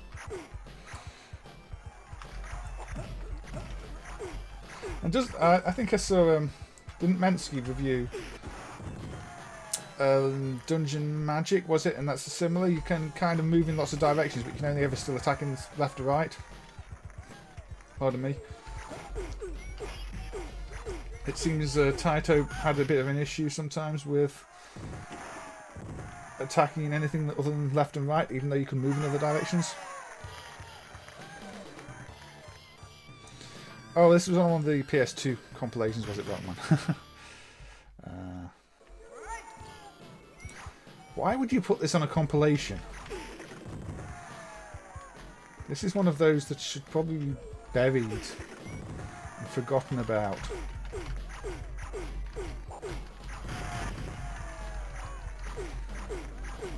Hey, look, I think easy is a bit easier. I still don't understand what the power bar's for. Is it meant to go up if you do combos or other combos, or you can't run either. Double tapping doesn't seem to run, which you'd expect to do in a game like this.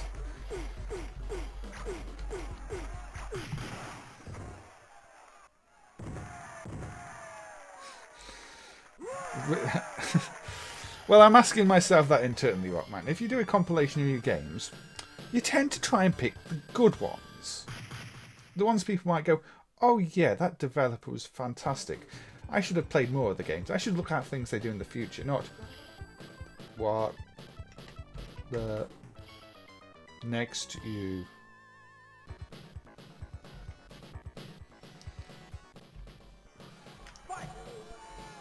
Somehow the background got even worse.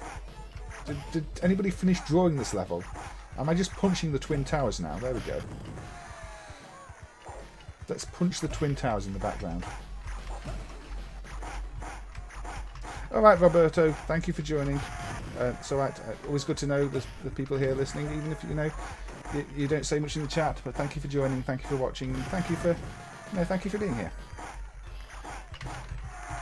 So does easy difficulty just turn this into literally mash the button for the first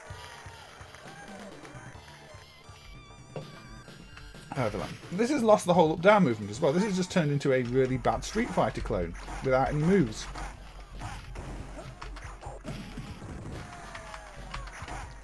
It's lost the only gimmick the game had in the first place, which was the depth.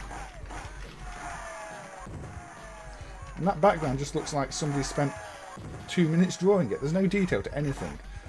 It's a gradient with some buildings.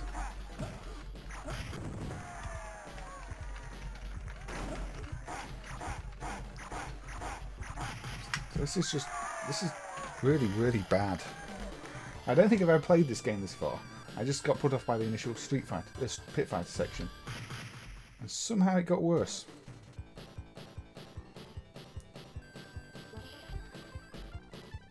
Next you. And now we're back. Oh, bonus stage. Aim at champion by defeating Tiger. This is fair.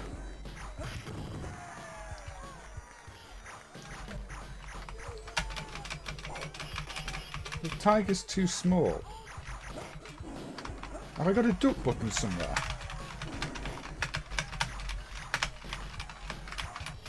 Can I just pet the tiger instead?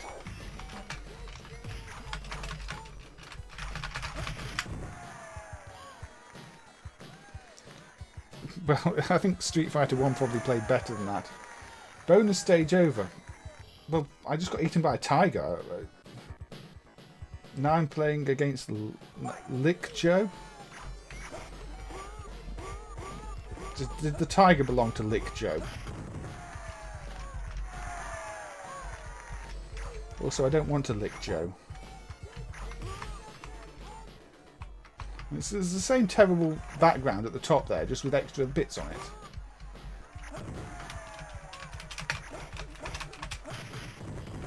You know what? This might be the worst Taito game I've ever played.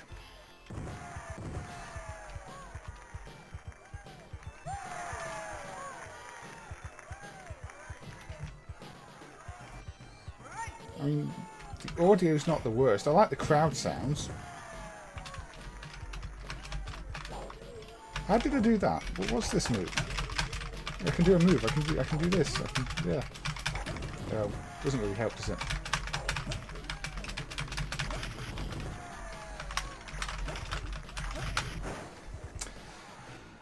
All right. Well.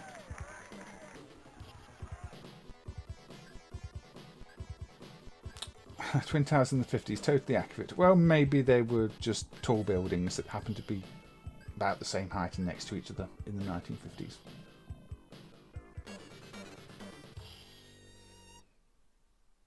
Yeah, I've heard of the collections. There were several. I mean, one of the collections, I don't know if it's that one, is actually using stuff from MAME because the one of the main developers, Brian, and I think even Nicola worked on them, but I don't know if that was Legends or a different one. But obviously they didn't choose the games. But one of those collections also has, you know, Bubble Bobble with the wrong logic because nobody knew the right logic at the time. And I think even Operation Wolf with the wrong logic because, again, nobody knew the right logic at the time. Those collections are definitely dated, but there's no real excuse for choosing to put this on there. I can't imagine anybody thought, this is one of our best games. It must go on a compilation of our best games. This is 89 as well. I mean, I thought maybe that was going to be earlier, like 87 or something like that. 89. That's kind of unforgivable. As is the Magnet System version of Time Scanner. I'm not going to play this for long because it's a broken mess. Not MAME itself, not MAME in its entirety, but it was done with some of the MAME developers. So there were bits where the developers of the drivers, Brian mostly and Nicola, could use their code because it was their code. They used it in both projects rather than, you know, using MAME directly, I think. Because the old versions of MAME you couldn't use commercially, but if it was the actual code owned by the developers who were working on MAME at the same time, they could of course use their own code for the projects. Okay, so this is Time Scanner for the magnet system. I can continue or select a new game.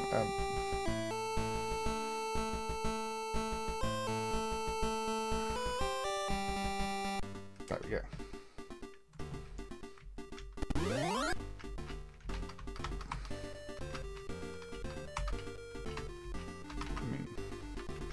The thing not to do in this game is use the if you use the tilt feature. That is how you get the ball stuck in things. And if you get the ball stuck in things, it's not coming out. So don't use the tilt feature. But just look at this physics. Oh, almost got it stuck. Yeah. Character limits are a bit annoying, aren't they, Bob?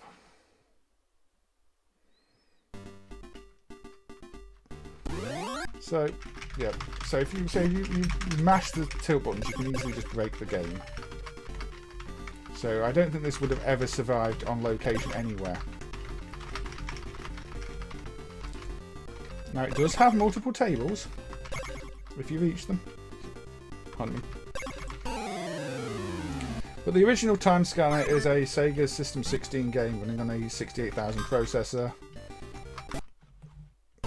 What kind of bounce was that? The ball just bounced over my flipper.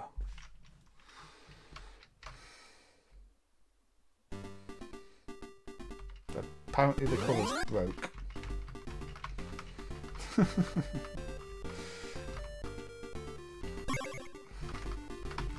I'm not going to ask why the colours broke.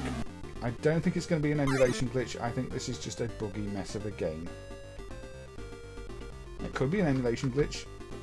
It could also just be a buggy mess of a game. Look at our fantastic physics.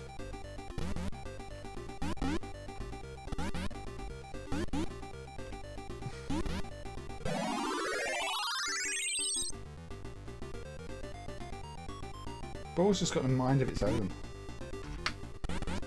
I can do this. I can keep doing this again, but one way to get a high score.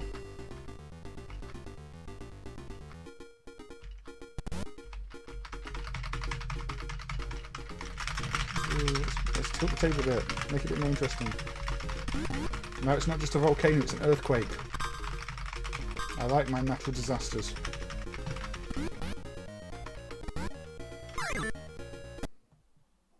Oh well. Can you tell this is a great game?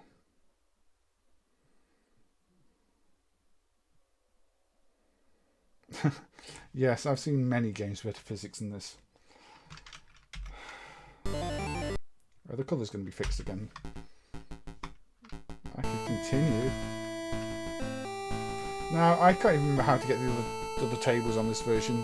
The physics are so bad, you don't stand much of a chance. No, the colours are still broken. Whatever. I don't really know what's happened then. Anyway, Magnet System Time Scanner is not a good game. The original Sega version of Time Scanner. Look, we've got a nice animated title screen with balls.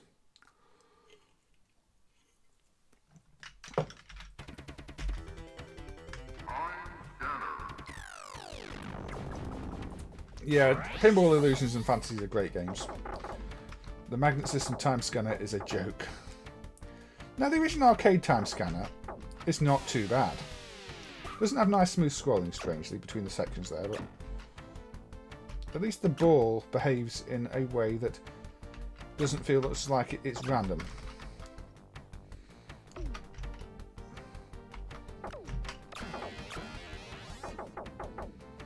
I mean, know, it's still nowhere near as good as, say, the Amiga pinball games that you mentioned.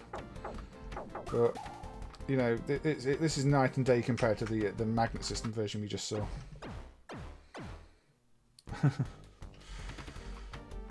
I mean, you could put Balls 3D on a bit if you love Balls that much, Ryan.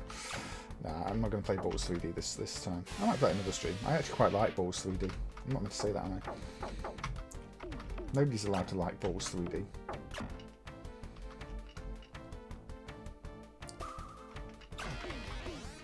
But yeah, again, there are multiple tables on this. If you trigger the right targets and unlock the time tunnels and go to the other zones, and you know what? For an arcade pinball game, if you get into this one, the original Sega version, it's not actually bad. There we go. I'm back in the top half. You know, the physics are reasonable. The ball does what you'd probably expect it to do. It's not like the other one where I can just keep the ball in the air in one place forever until I glitch the game out. The sounds are satisfying. Back up we go. But, yeah, I mean, I think these are trying a bit too much to be video pinball games with all the different tables and, you know, routes to different tables. And one of the good things about the Amiga pinball games is they're just trying to be pinball tables. You know, there's not routes to the other tables all over the place. Yeah, Fantasies was 8. I think my favourite was Illusions, and that added the multi-ball feature. I really like the multi-ball feature. And on the Amiga it would switch into multi-ball, so you could suddenly see much more of the table, which was a neat little feature. It did slow down a little bit in that mode from what I remember on the 1200, but couldn't be helped. It's a shame Illusions lost a table versus the PC version, but it did. It was all over the magazines. You know, going to be this table, this table, and this table. And then it came out, the Amiga one didn't have one of the tables, which is a shame. But maybe they couldn't get it running well enough. Maybe it was a cost thing. I don't know. The problem is, by that point in the Amiga's life, there was a lot of case of, yeah, we don't want to ship that many discs. Let's just reduce costs by cutting content. I think that happened with the Lion King. I think that's the reason the Amiga Lion King is missing half the levels. It's just they didn't want to ship that many discs. They'd actually completed the levels or something, I read. Yeah. I mean, the magnet system driver does still need some attention, and it does need to be figured out why Exzisus now crashes on it when you get to the meteors, because it definitely didn't used to. And it's possible that time scanner colour corruption bug is a new one as well, because I've never seen it do that before. But that piece of code is so bad, it wouldn't surprise me if that's just what happens on the board sometimes, because it clearly never survived in an arcade for long. Because it's broken in terms of, you know, soft locking if you do certain things with the ball. And that was confirmed on hardware.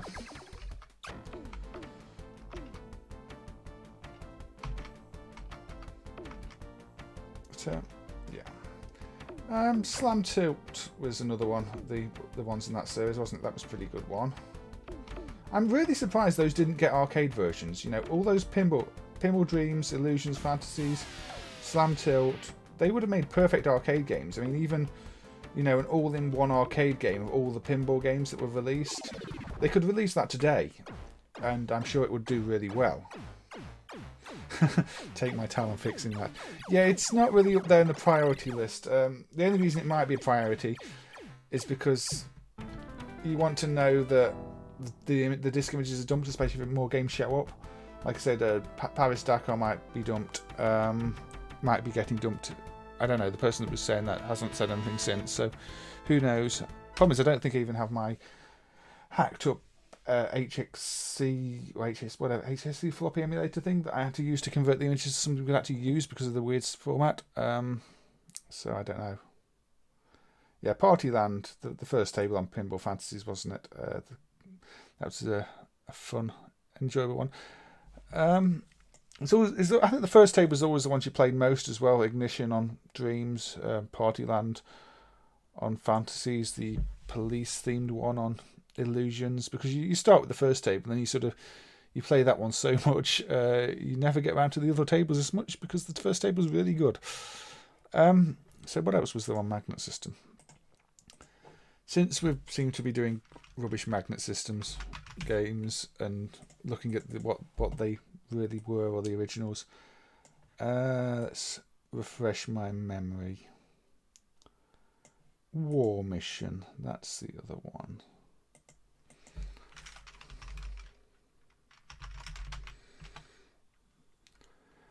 Okay.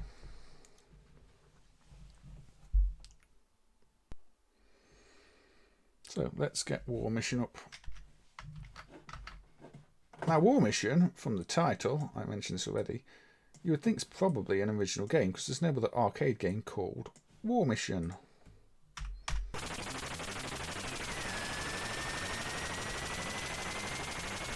I'm going to turn the sound down a bit, it's so annoying. I don't know if it was meant to have disabled delay at that point when it scrolled that on the screen or not, but never mind. No, I've got no sound again. Right, so it's a shoot 'em up. Now, this is the game somebody had really fond memories of. They remember playing this in a Spanish arcade. They distinctly remember it being called War Mission, and they were asking when War Mission was going to be emulated for quite a while, like probably 15 years. So, yeah, this one meant something to somebody, which maybe you wouldn't expect for a game like this. You've got your ground attacks and you've got your air attacks. But the hitbox is far too big. So yeah, it's a shoot 'em up. Obviously quite Xavius inspired in the first place. With the, the air and ground attacks. Standard formula for sort of mid-80s, early to mid-80s shooters, really.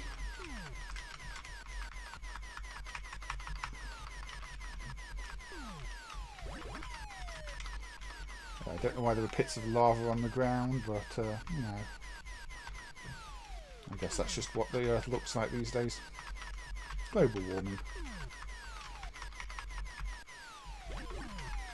Some of the screen is wasted by the status bar up there that's not doing much apart from looking quite nicely coloured. Now, I seem to remember there are sometimes glitchy enemies, invisible enemies, and all sorts of nonsense in this. But oh yeah, bullets that appear from nowhere. It's like, is there meant to be an enemy there on the ground that's firing the bullets? No, that's just the bullet spawn point for no reason other than it can be.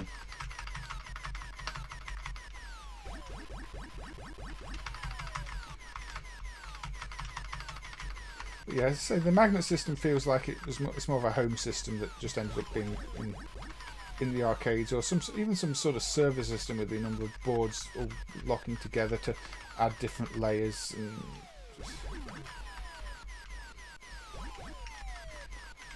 it's just a mess of a piece of hardware. Must have been ridiculously expensive as well. Well, it could be that there's a way to disable the output from one of the boards. Every layer, both the background layers and the sprite layer, are a frame buffer driven by one of the boards. So each, the sprite layer is a board with a Z80 rendering to a frame buffer. The background layer is one board with a Z80 rendering to a frame buffer. There's another board that's exactly the same that is a Z80 rendering to a frame buffer. Then you've got your sound one that is meant to have speech that's not emulated. And you've got your main board that's doing all the disk loading. I seem to recall the inputs get read through one of the other boards. It's not great design. And like I said, there are even protection hacks for some odd protection. I don't know if it's related to the discs themselves, beyond the weird track numbering that requires special attention. It really needs somebody who understands the schematics to improve the driver a bit. I mean, the board owner was willing to completely trace anything out on the boards to help work out exactly how things work. but I don't really understand schematics and the like on the level to make use of that information.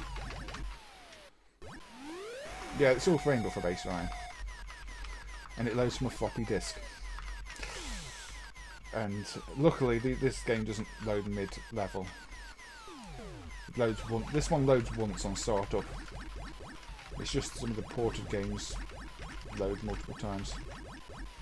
Oh, and they save all the scores and settings to disk as well, so it's very difficult to have a pristine disk of any of these. I mean, some of them, luckily, if you corrupt the data, they'll reset them to defaults. Others won't. That's what I mean. Bullets coming from nowhere. I guess they're just being shot from something under the trees that you can't see. Because you can't shoot it, there's nothing there, nothing you get points for. It's just bullets spawning out of nowhere, which is exactly what you want in a shooter, isn't it?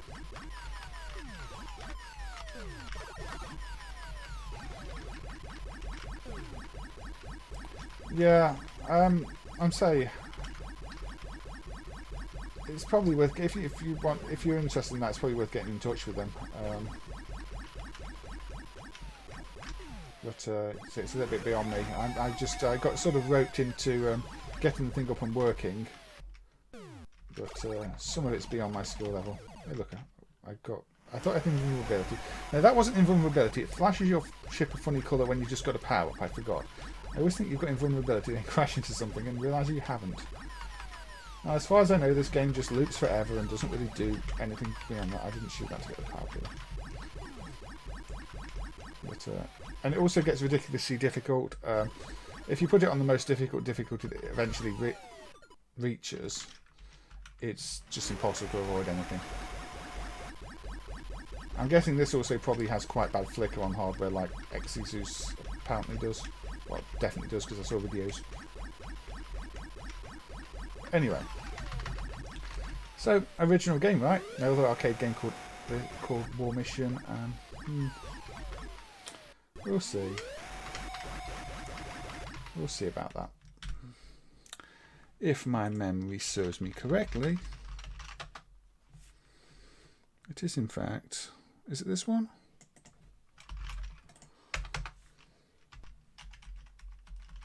XX Mission by UPR.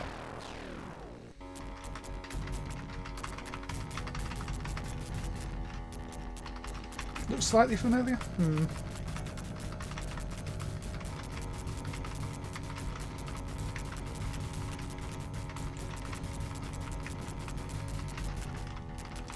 Yeah, it just seems to be heavily based around this game. So it's almost like they probably started that game off as an unlicensed port of XX Mission and then just tried to change it into their own original game. But you'll see there's many similar moments in this. You've obviously got very similar looking ground attacks with almost perspective on the bullets, and your forward attack and round enemies.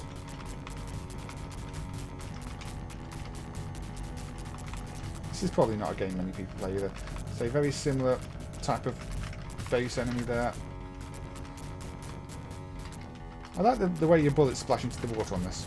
That's a nice effect. Most games don't bother with touches like that. There you go. Our lawyers claim the similarities are identical.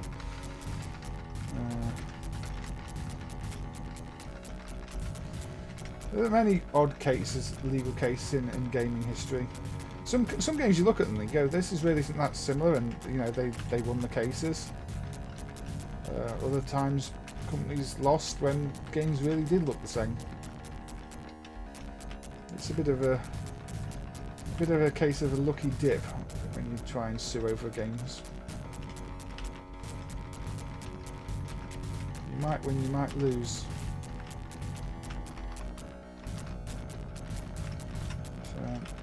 I'm sure this has got a section like the one we reached in War Mission as well, where there's just things spawning.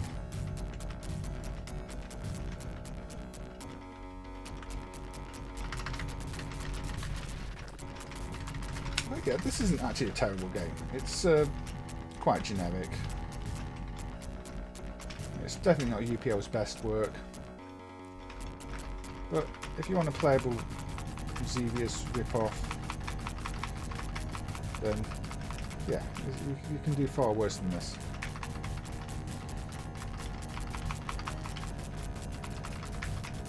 Got nice, solid, bassy sound effects for things blowing up, which is always good. I do like a shooter that gives a bit of depth to the sound of explosions. My favourite for doing that is also, I think, the UPL game Stroll.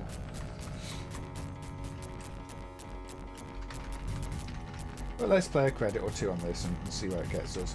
And then there is one other magnet system game to look at, but it's another one that seems very buggy, where I do wonder if there you go, WAP. I mean, if there wasn't a giveaway that it was copied from this, there you go, right there on the power-up. The power-up says WAP.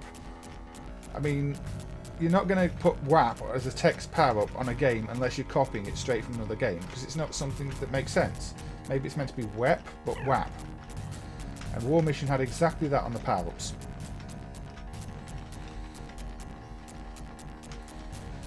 Yeah, those are two examples. Obviously Capcom lost in the Data East Fighters history case. Though personally I think that's the correct decision. Fighters history is much more than a Street Fighter 2 rip-off. Although maybe if Data East hadn't lost, we wouldn't have seen so many other Street Fighter 2 clones. I mean, if Capcom hadn't lost, we wouldn't have seen so many Street Fighter 2 clones. But that pretty much established that doing a Street Fighter 2 clone was perfectly fine. As long as it had enough about it, I guess. Checkpoint shooters, don't you just love them? Yes, my whapping. I did want to get to the section where it started, you see the section that was all red in the other version, where it started spawning like missiles from nowhere. So it is quite a tricky game at times. There's a lot of bullets for an early game. They're quite fast moving ones.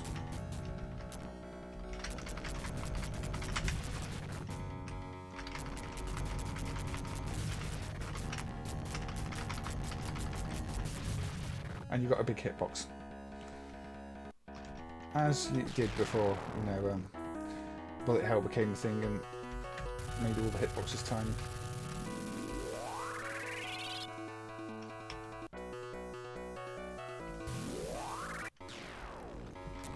Yes, correct, Brian. So that's kind of what I was getting at. But yeah, I mean, but I think it did also mean there were more Street Fighter 2 clones after that point, because nobody was really worried about doing a Street Fighter 2 clone after it had been established that, you know, that you're not going to lose a case.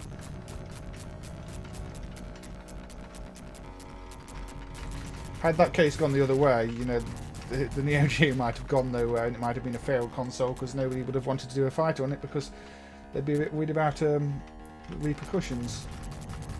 History would have been very different, especially for fighting games, and like you say, a lot of other genres too.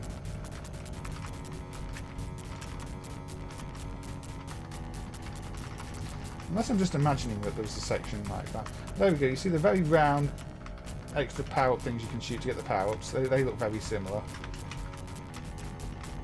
So clearly War Mission at some point was going to be another one of those ports of a game, in this case this game. Again, without a license, even though they did claim the system was licensed. Clearly they were not. They didn't have licenses, did they?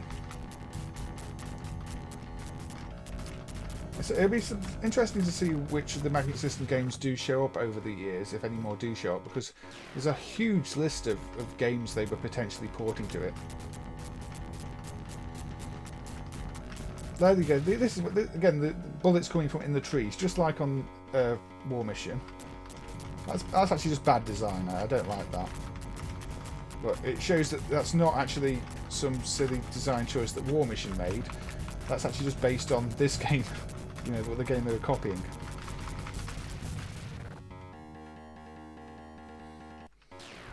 Yeah, even the trees shoot bullets. So let's just bomb all the trees. Sure. Well, something blew up under the trees at least here. No, there are actual things under the trees in this one though.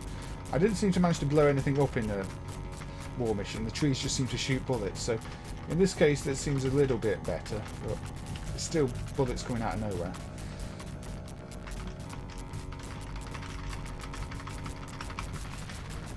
So, there are some nice touches in this game. It's not the worst game, it's just very plain.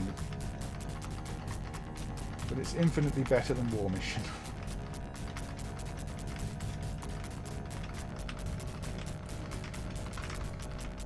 Personally, I didn't even think Fighter's History was that much like a Capcom fighter. They hadn't blatantly copied any of the backgrounds or the character designs, really. Or the character select screen. It all looked original to me. It's one of the most surprising cases. So where are we going? Yeah, Exzisus, they straight up with the graphics, you're right. As they will on the next one I'll show. As they did on the next one I showed.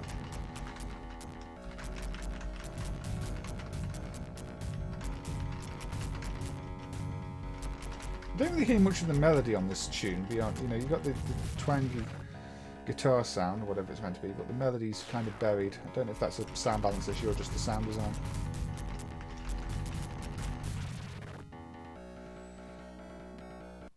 Anyway, yeah, I think that's as much as XX Mission as I wanted to show. I think I got the point across that War Mission is a copy of that, but, well, probably started off as a copy of that and then it evolved into something else. Right, this Magnet System game is another one, pardon me, that is buggy either due to the emulation or due to a disk dump or just due to the programming. I'm not sure. Xain'd Sleena, which is still probably one of the worst named arcade games ever because nobody remembers what it was called, which is probably why the home ports ended up being called Soldier of Light or something like that, which is still not a great name, but anyway, look, you've got a nice scrolly title screen.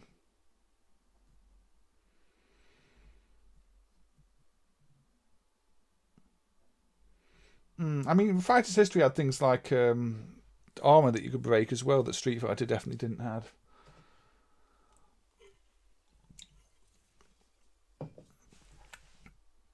Right, so let's coin this up.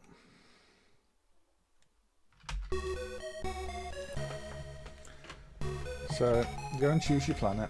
Okay.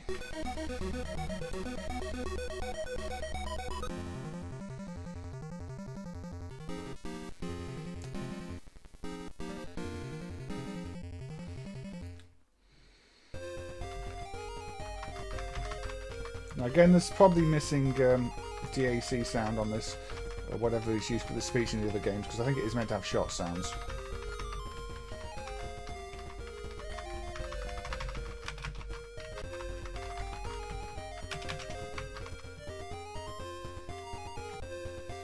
Yeah, I'd say I don't know how they came up with the name. I don't know if it's got some meaning somewhere, or you've got your double jump.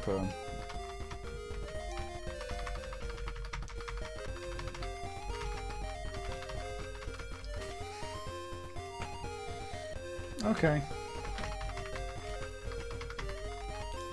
It's not an easy game. Even the original's not an easy game. I quite like what they've done with the music here, I have to say.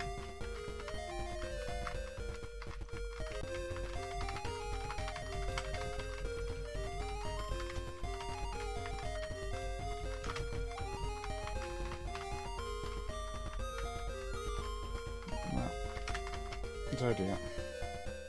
Nice gauge, yes. I saw that.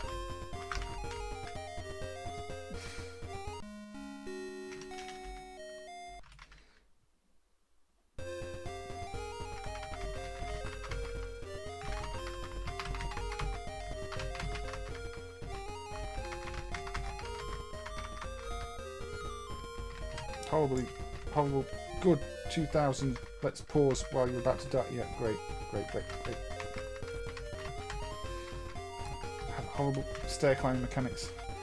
Now watch as it I can walk off the edge and then it suddenly jumps up like that. Yep.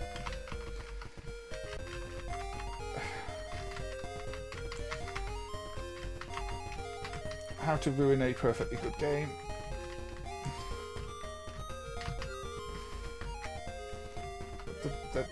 No.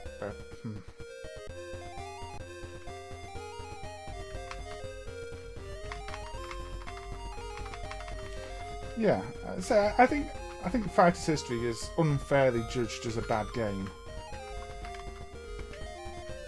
I appear to be stuck in a platform. Unstuck.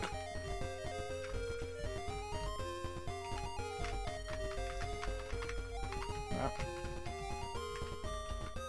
The physics on this are completely off if you can't tell from just watching me play it. Oh look, something got stuck on the screen. Now it's gone.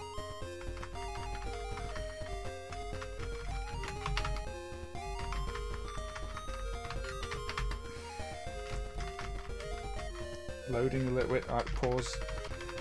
Good 3000.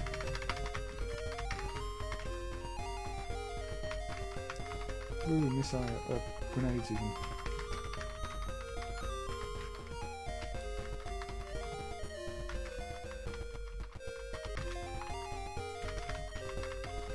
Go on, pause while it loads. Enemy that just died. Did I just lose health like that? What? You see the status bar and the enemies are corrupting each other because they're all sprites. Or frame buffers, sprites, whatever you want to call them.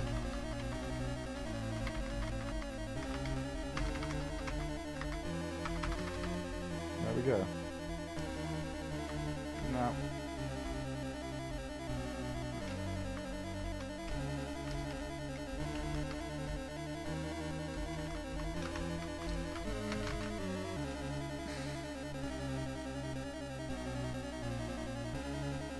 The next planet awaits you, good luck. Now, in the original game there is a bonus section between the planets. Here there isn't. In fact, I think it crashed there. Yeah, I think, does the emulation crash there? Yeah, the game resets to the title screen. Now, that might just be it's failing to load data like Exzisus did, because I don't remember it always crashing there. But I think to say something has regressed in the magnet system driver at some point. You can select the other levels if you want to. One of them does lock up at some point in the level sometimes, where it stops spawning enemies and you can't go anywhere because, you know, great design. But the other levels are present. They're not missing.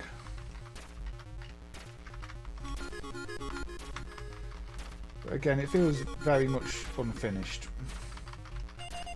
Clearly, they were tested in arcades though, because when they were done, there were scores stored on the discs that were reset to defaults where possible. It wasn't always possible though, so some of them you can't reset to defaults. They have no logic to reset to defaults.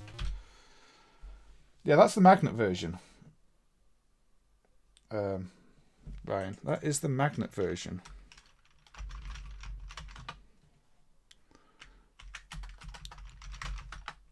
Now, let's put on the actual Technos version, the arcade version.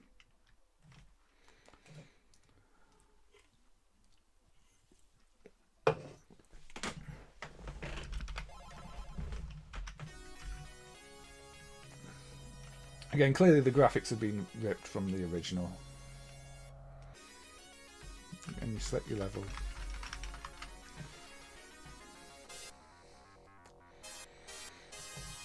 But yeah, the magnet system driver does need a bit of attention.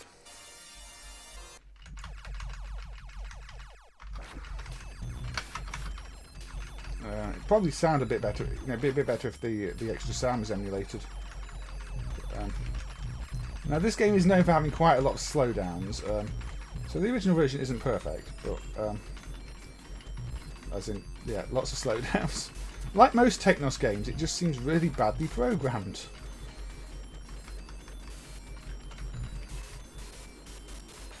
But at least you can jump up steps without falling down the steps and bouncing off them all the time. You know, at least you've got nice smooth scrolling that works and physics that work when you're jumping up things.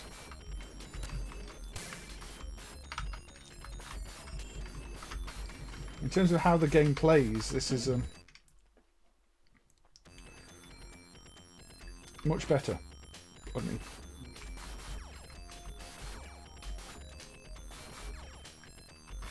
so this is actually quite a popular game with people. People like this one as a general rule.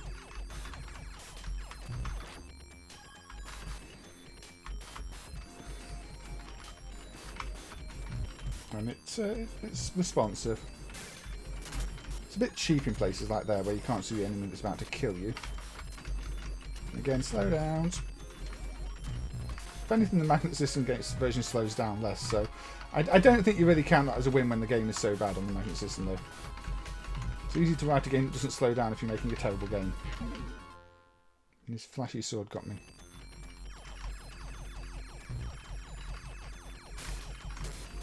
Now, I don't mind the AY renditions on the magnet system. I think they've actually done a reasonably good job of redoing the music. The originals are obviously the proper music. It's always good to see the effort put in. They've not just sampled the music and playing back terrible samples of the short sample loops of the original music. I actually found there's some bootlegs.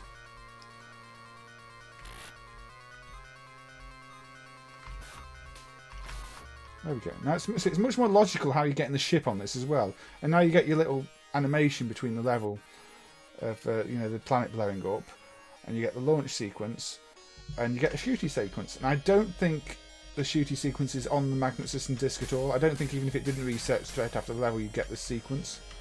You definitely get the animation preceding it. It does need investigation as to why it crashes. Again, it needs somebody to sit down with the code really and work it all out in the schematics. It's just a shame, like so many Technos games, this just has excessive slowdown all over the place.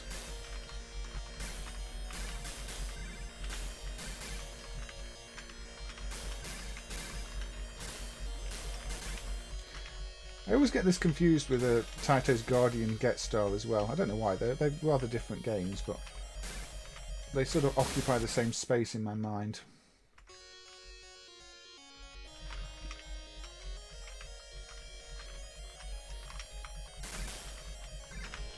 So, what time are we on? Oh, we're running a bit longer than I was expecting, so after this game I might call the stream, because I was only planning on doing about an hour and a half and it's already almost 2.5 hours. But yeah, you've got to see a bunch of magnet system games that didn't really have a place in my streams otherwise, and some back-to-back comparisons of them. So I guess that just make for a reasonably themed stream actually, even though that wasn't the plan. And you know, these things, you just go with the flow sometimes, don't you? It's okay, Ryan. I mean, I don't expect any kind of donations. The super chat is just enabled if people want to drop something so I can get a drink or whatever else. But I don't expect anything. You know, in the end, I'm just sitting here playing games on stream and talking about them and sharing some frustrations with the development sometimes and things that maybe need looking at. And I kind of just hope as much as anything, people who are watching the streams can maybe sometimes think, I might have a look at that and try and fix it, or just try and enjoy it, or learn something about the games. I mean, a lot of people might not have played this game to see the shooty section, just played the first more platform like run and gun part. But it does have these sections between levels as you fly into the next planet. You do have a secondary shot as well, I forgot that.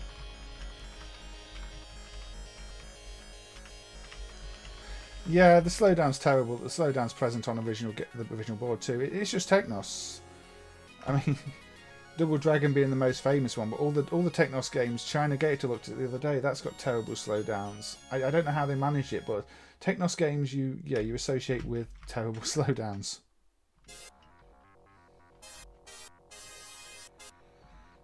Oh, well, thank you. I say it's always appreciated, Ryan, when you can. Same for anybody else who has made super chats over the the months I've been doing this so far. It's definitely helped pay for drinks and things that have been consumed while streaming. But yeah, I mean, this is slowdown aside. This is actually one of those decent arcade games that a lot of people loved. It's got varied worlds, you know, your planets are all well themed. It's a bit tricky, a bit unfair, a bit cheap in places, but it's an arcade game. Lots of them are like that. I think this is the level where if you play it on the Magnet System version, it has a tendency to lock up at this point on the Magnet System version. You sort of stand on here, and no enemies spawn and you can't move forward. I don't know why. So, there we go. So yeah, we're close to 2.5 hours. I don't think I need to show any more of this game. You've sort of seen the two versions, you've seen the comparison. That's a playable game. I wouldn't play the Magnet System version, ever.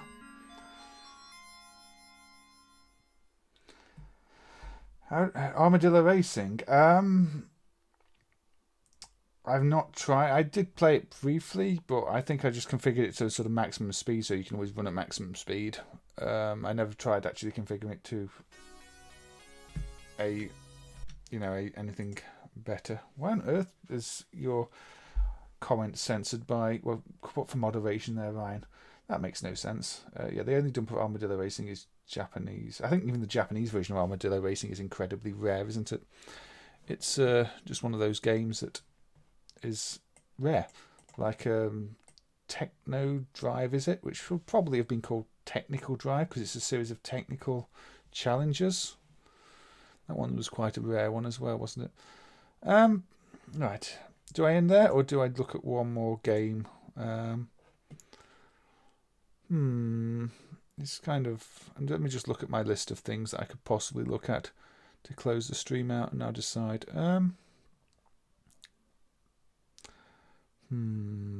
What fits or what doesn't fit? I'm not sure anything on the little list. If it, let's look at let's just look at Jump Con, which is one that was emulated a few years ago. It was good fun. So this will be the last game, Jump Con, the Kaneko prototype. So you know.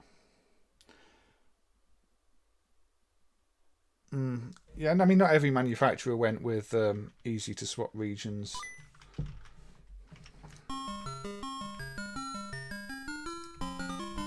So yeah, this one was emulated a few years back.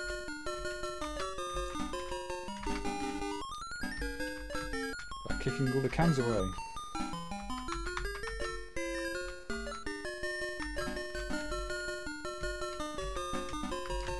And there's a wall that beats you up.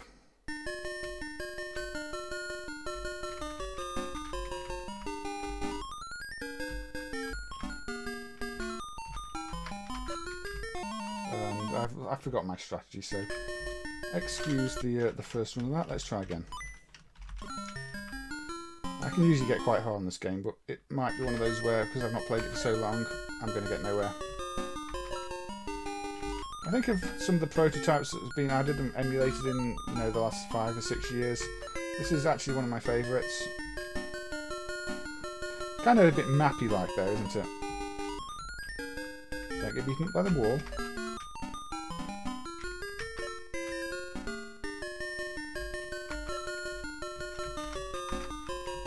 You can also jump on the cans, but that doesn't get you any enemies attacked with them.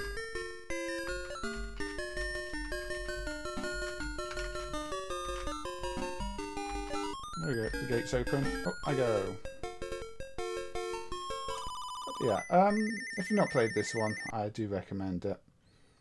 Doesn't really fit that well with the theme, but I just thought, rare game that was added in recent-ish years that people might not have seen. It was on my list of potential games for the all-killer alternatives. I might still do it on that actually, because I think it's worth looking at.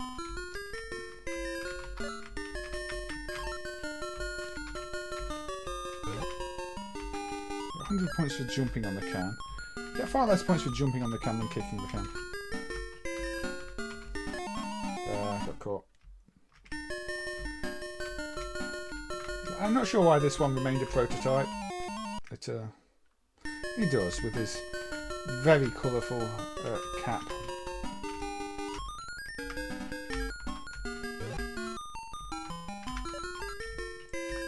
this is as playable as any arcade sort of single screen platform challenge game, you know, your Donkey Kongs and the like. And it says,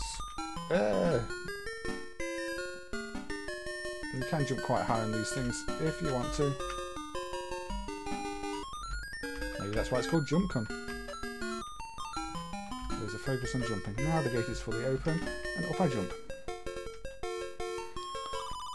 So yeah.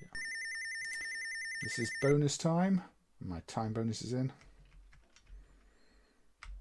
But I do like these sort of ropes and jump type games, especially when they're well executed and the controls are responsive, as is the case here. Now this is one that makes me want to play that Can Kick game on the PCFX, but that doesn't run in MAME yet, unfortunately. Probably the only game on PCFX I'd ever want to play, because it's the only game that was a proper game. Although, having read that NEC told Hudson they weren't allowed to make anything that wasn't a video game, I wonder how that, you know, FMV game, I wonder how it actually came to be that there was a game that wasn't just an FMV game on the PCFX. But it sounds like policy was to not make any non-video FMV games.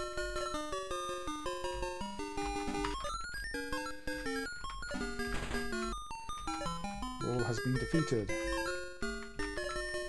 Also, no fall damage is good. You don't want fall damage in these games.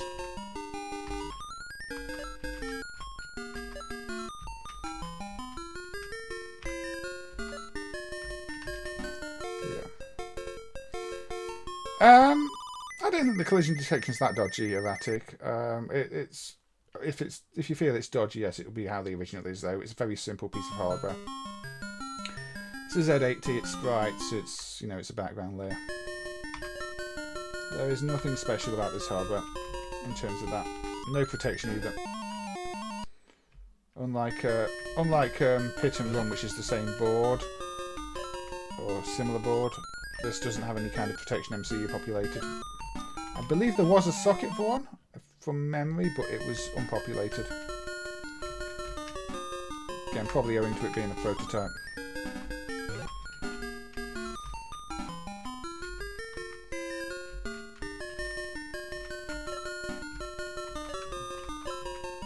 I imagine had this had further development, it might have been a, you know, Taito style MCU protected game.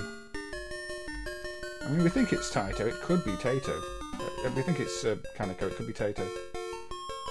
There's actually no copyright displayed on the screen on it. As you often got on prototypes, strangely. I think maybe some of it is from location testing. Maybe they didn't want to get a biased opinion of a game based on the manufacturer, so they hid it. I really don't know. But you do see it on a lot of prototype boards. There's no copyright display. I can't explain why. I can just speculate.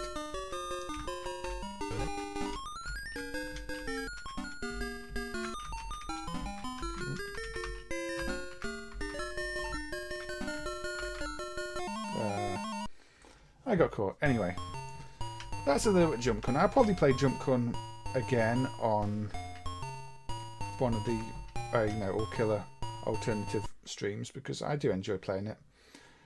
But I thought, you know, I'd end this stream with it because it's something a bit different, and why not? Why not? It just takes me over that 2.5 hour mark.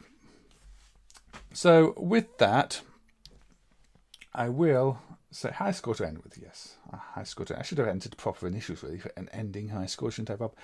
But yeah, thank you to everybody who's been here. Say Bob, Erratic, Ryan, Zontar, Mess Drivers, the Ogre, who asked a question about clipping through an archway that I didn't see at the time. I think it's probably normal behaviour though, yes, if it's about Xain'd. Casper, Aaron, and yeah, and it's good to see, you know, the discussion about the copyright on games and things like that, and Fighters history and all the people cloning things.